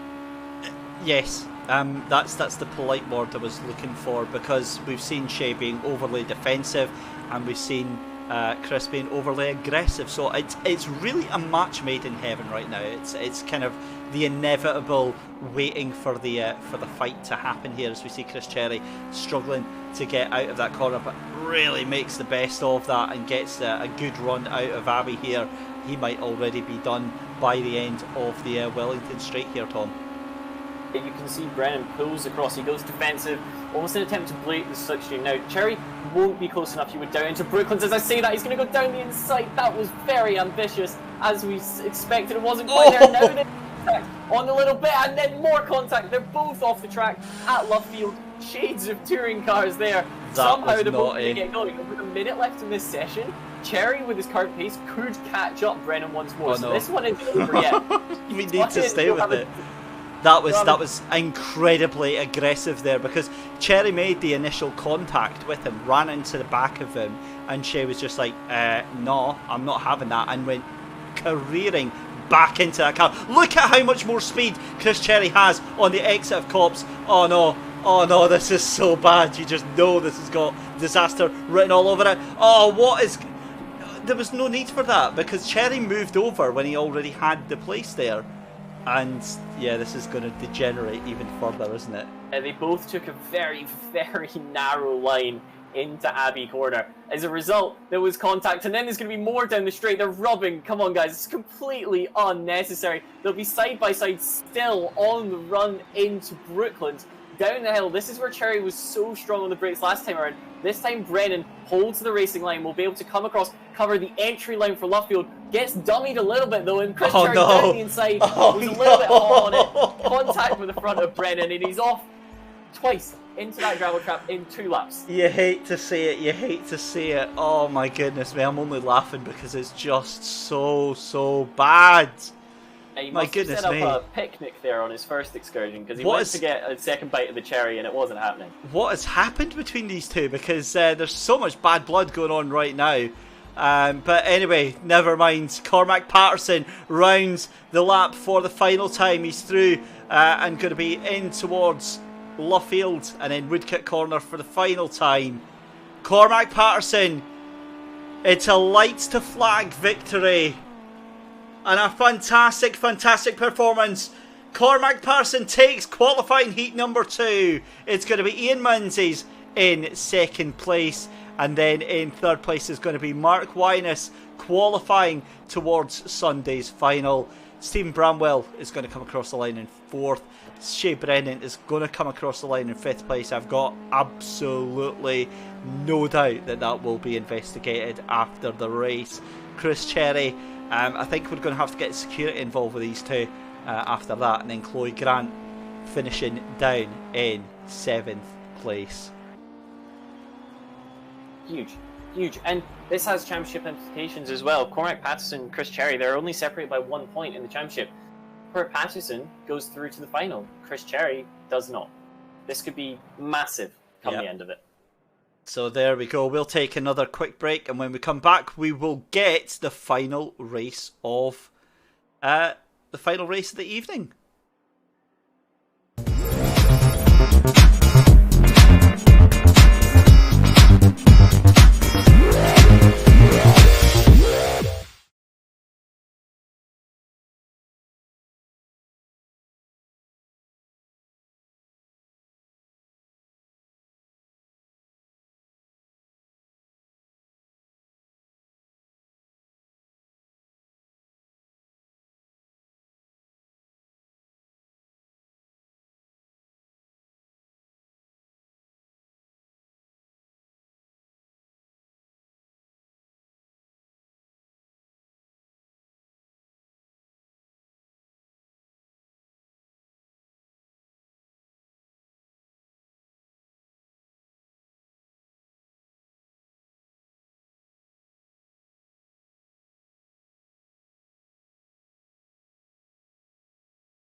change your mind. And I know it's me that followed you in blind.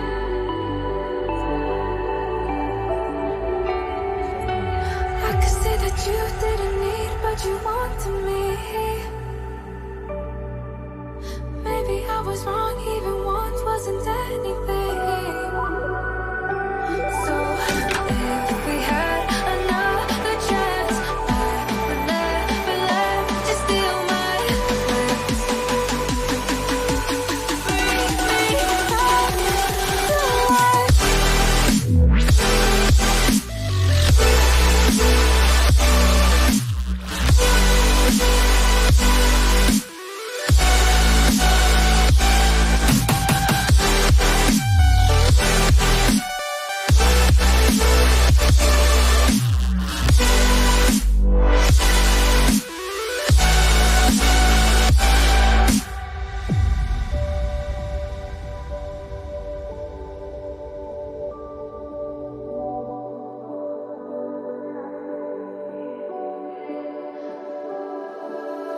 Don't dig deep like you would have a clue.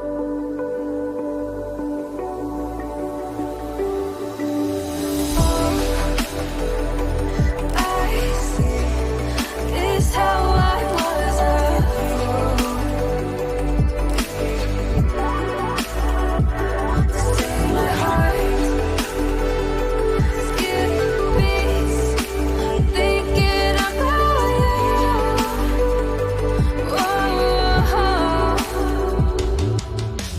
I could say that you didn't need, but you wanted me.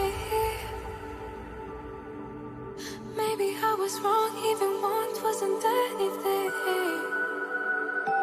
Yeah, I could say that you didn't need any part of me. Yeah, maybe it's not me, you should be the one on your knees. So if we had another chance, I would never let you steal my life. Bring me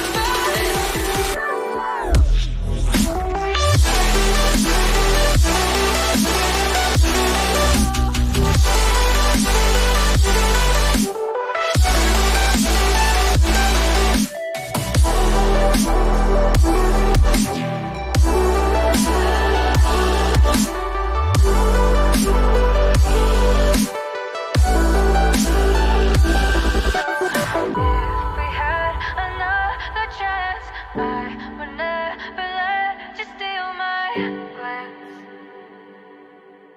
Bring me back to life. If we had another chance, I would never let you steal my glance. Bring me back to life.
The final race of the night is about to get underway. We're in qualifying just now, but here is who you can see. We've got John Glover from Heat 1 joining us in this session as well. Ian Wilson, Angus Scrivener, James Black, Andrew Strang, Jamie Blake, Cameron Evans, Steve Sadler, Stuart Wyness, Scott Anderson and Tony Logie all join us for qualifying heat number 3 of the Xbox. And my goodness me, where do we even go, Tom, after that race too?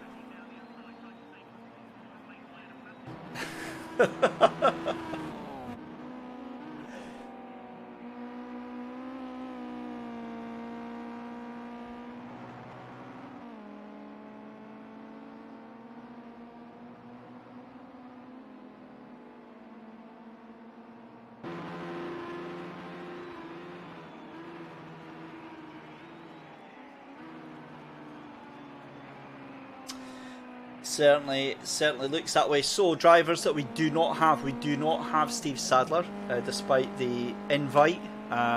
We also don't have, I believe, Jamie Blake, do we? Yes, we don't have Jamie Blake, and we also don't have Andrew Strang. So yeah, that's not the best, but it is what it is. That's why we say, you know, be online, wait for your invites, and yeah. Right, I'm going to hand things to you for just a second, Thomas, because I need to go and tell somebody off in chat for just a second.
Tom Davis, ladies and gentlemen, round of applause. We'll keep you. You're coming back. That's what's happening. Thank you very, very much for that. Right, 5 minutes. Oh, sorry, on you go, Tom.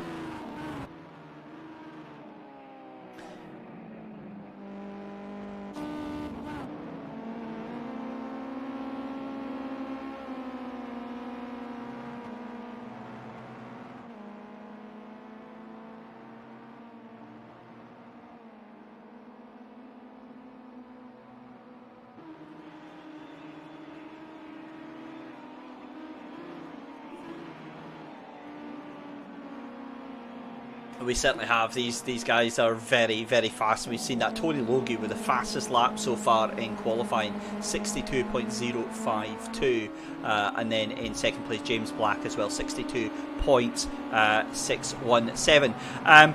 Right, okay, Tom, I've got a bit of a confession, mate, and this is quite a bad one. So do you remember I'm when not a priest, but you can try. Remember when I handed it off to you and asked you to fill in while I was going to go and chat to the guys? Yes, was it quiet? It was. Oh my God, Tony Logie! What on earth happened there? What? What? I just looked out the corner of my eye, and he's launched himself to the moon. My goodness. Yeah, the rocket's come back from earlier, and it's come back with a new name. So Tom, sorry, I muted you, unfortunately. So I had you on mute from when we went off for the break, and I didn't click the button to unmute you. I gave such a good fact. So basically, what you've missed, ladies and gentlemen, is Tom Davis giving you an absolute schooling for the past 5 minutes on the history of Silverstone and what the current evolution of the circuit. And yeah, that's really bad. I'm really sorry, Tom. Not to worry. I feel so bad. Right. 3 minutes left to go into to qualifying. And hang on, let's just hold the front page. Tony Logie, 61.868.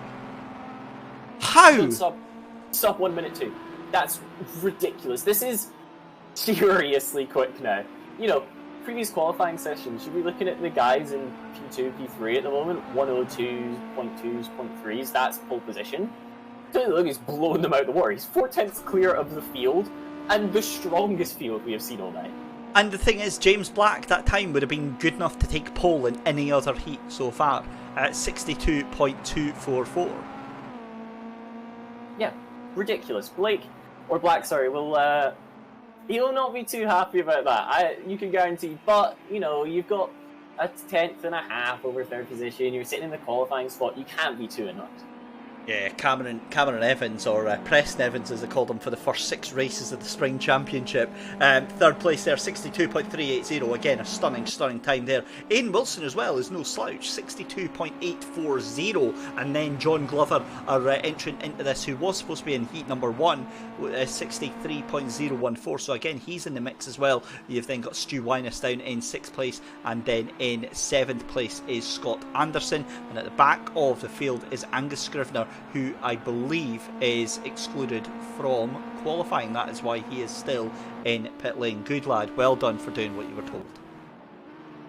Yeah, and come the race, this is going to be really important because, as we mentioned, you got your 3 championship protagonists. Tony Logie is a little bit squirrely out of Abbey, but you got your 3 championship protagonists, and then suddenly you've got James Black right in there. He's currently P2. If James Black was to qualify for the final here, one of your top 3 in the championship, who are only separated by 15 points, will not score points this week.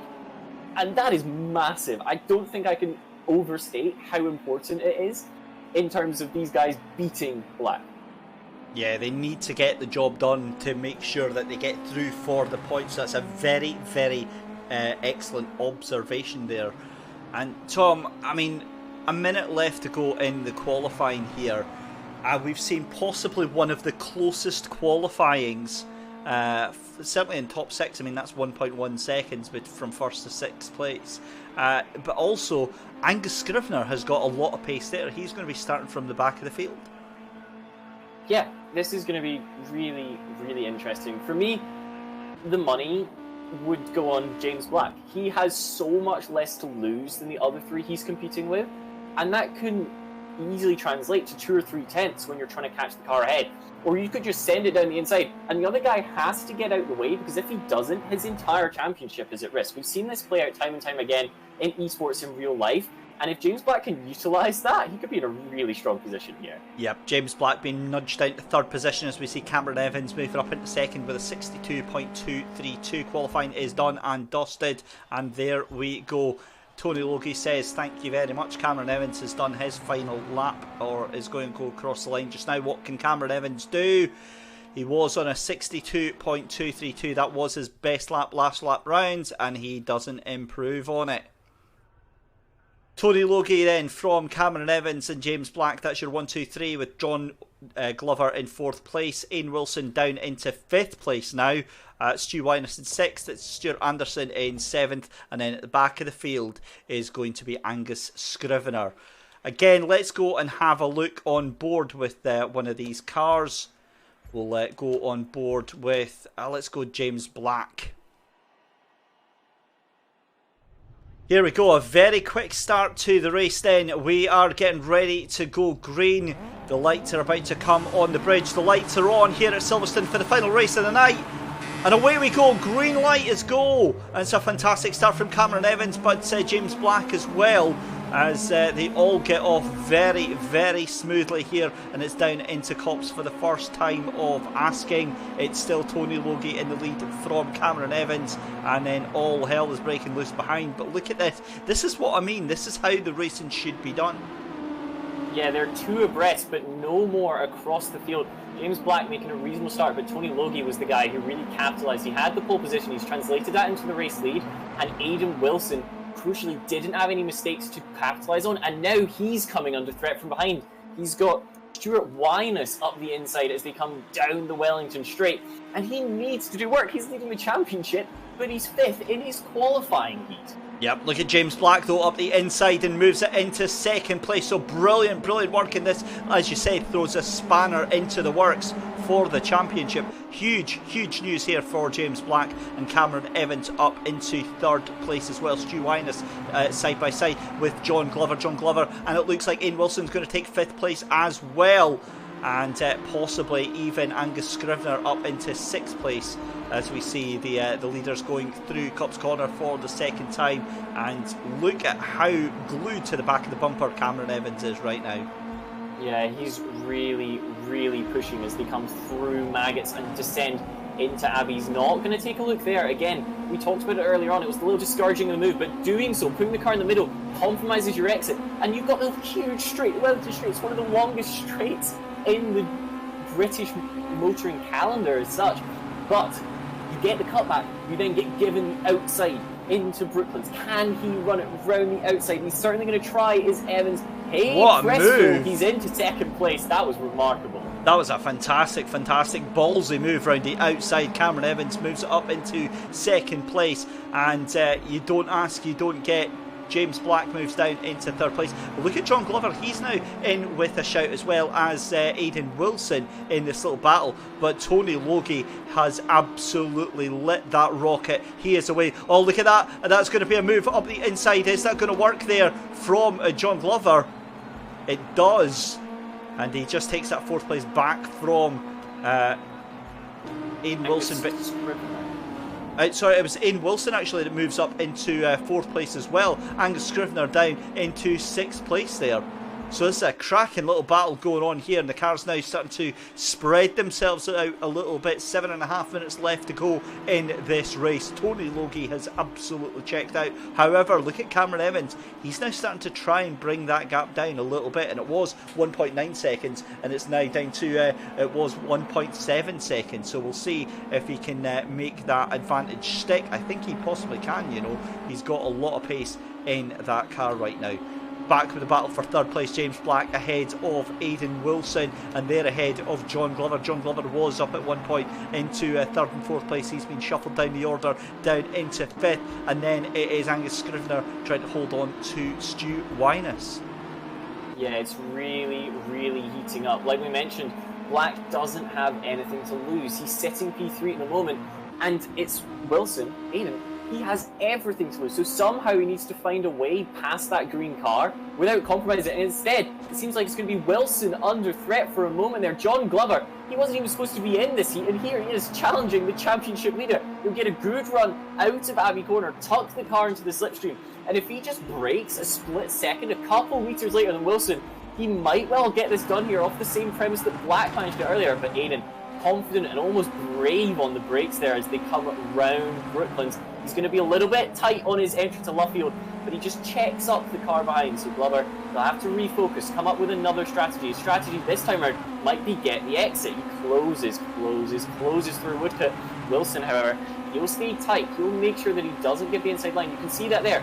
At no point was he all the way over to the right of the track, but he was just a little bit further right than Glover, and that will discourage the move. And all this is allowing Black to get away. Black Jam, he's been a little bit jammy, and he's escaping in 3rd position at the moment. And there's a slowdown penalty. Aidan Wilson, slowdown penalty, must have cut a corner somewhere, gone a little bit too far over the curve. That makes easy work for Glover, and now Glover, he's got about a second to find up to the car ahead if he wants it. Aidan Wilson, he's still coming under threat. He's dropped down to 5th, and he's picked up another one. That's him down to 6th. He'll then get a little bit of a run back, and it's not going to plan for the championship leader. Yeah, this has been a dramatic turn of events for Aidan Wilson. He's usually very, very calm and confident in the chat, and this has not gone to plan for him. The gap now between Tony Logie and Cameron Evans still at that 2 second point, so it's not stretching out the way that it was at the beginning of the race, but certainly Tony Logie looking very, very comfortable. Another man looking very comfortable is James Black in that 3rd place. So a brilliant race unfolding in front of our very, very eyes, but we have got a cracking battle for 5th, 6th and 7th. Again, this isn't for the qualifying places, but we see Angus Scrivener moving out the way and having to let Aidan Wilson back through, as well as Stu Wyness through there as well. Aidan, he'll be a little bit annoyed. He needs to make progress through this group. There's still 4 minutes left in the session, so if you've got the pace, you can catch up the cars ahead. The fear for him, as we see there, is he's picked up a 1 second time penalty. So even if he pushes as hard as he possibly can, he's not going to be in the best position. The guy who is in the best position is Angus. Angus is sitting within a second of both the cars ahead of him, and that would put him in front by about a second. Certainly would. So Aidan Wilson in 5th place, and Angus Scrivener just holding on there behind him with a 64.692 last lap round.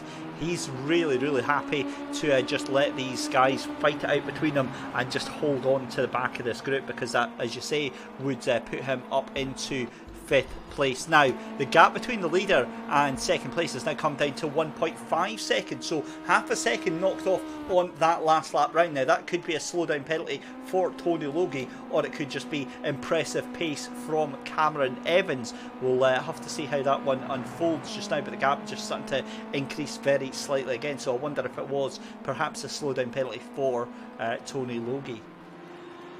Tony Logie also potentially just managing the gap a little bit. He doesn't need to push 100% because Evans could close up onto the back of him, and he's still got 2 cars buffer over falling out of qualification. Glover is the guy who is pushing on this battle. He's keeping the guys ahead of them honest, although I believe he's made a little bit of a mistake into Brooklands there. And all of that means that the guys ahead cannot relax, because if they make a mistake, if they pick up a penalty, Glover will be there to capitalise. So they do need to keep respecting the threat of the Wasp as such. Yeah, they certainly do. Cameron Evans still in 2nd place, 1.7. That gap is now starting to stretch back out again. He's fallen into the clutches of James Black now, just 1.5 seconds behind right now. So the gaps are very, very steady just now, as we see an amazing battle between Aidan Wilson and Stu Wyness going side by side as they come in towards Maggots and then in towards Abbey, and that means that Stu Wyness is going to be shoved off into the grass there. He managed to hold on and tell the tale another day here. Let's go on chase cam then with Stu Wyness. They're side by side again, and they're weaving about, trying to out-psych each other, and a bit of contact there between Aidan Wilson. There was no need for that, to be honest with you. The 2 cars could have quite easily avoided each other, but Stu Wyness takes the better of it, and yeah, this is starting to get a little bit rough and ready now, and the frustration is starting to show itself very, very soon. And if my eyes don't mistake me, I think Stu Wyness is aiming for the back bumper for the rear quarter panel of Aidan Wilson right now.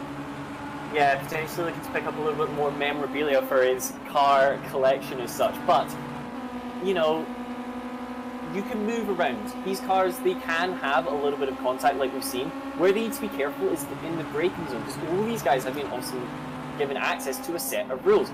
The rules clearly dictate that you cannot move in the braking zone. So if Aidan moves across to defend, once he's chosen the outside line, that's when the stewards will easily be able to penalise him going into next week.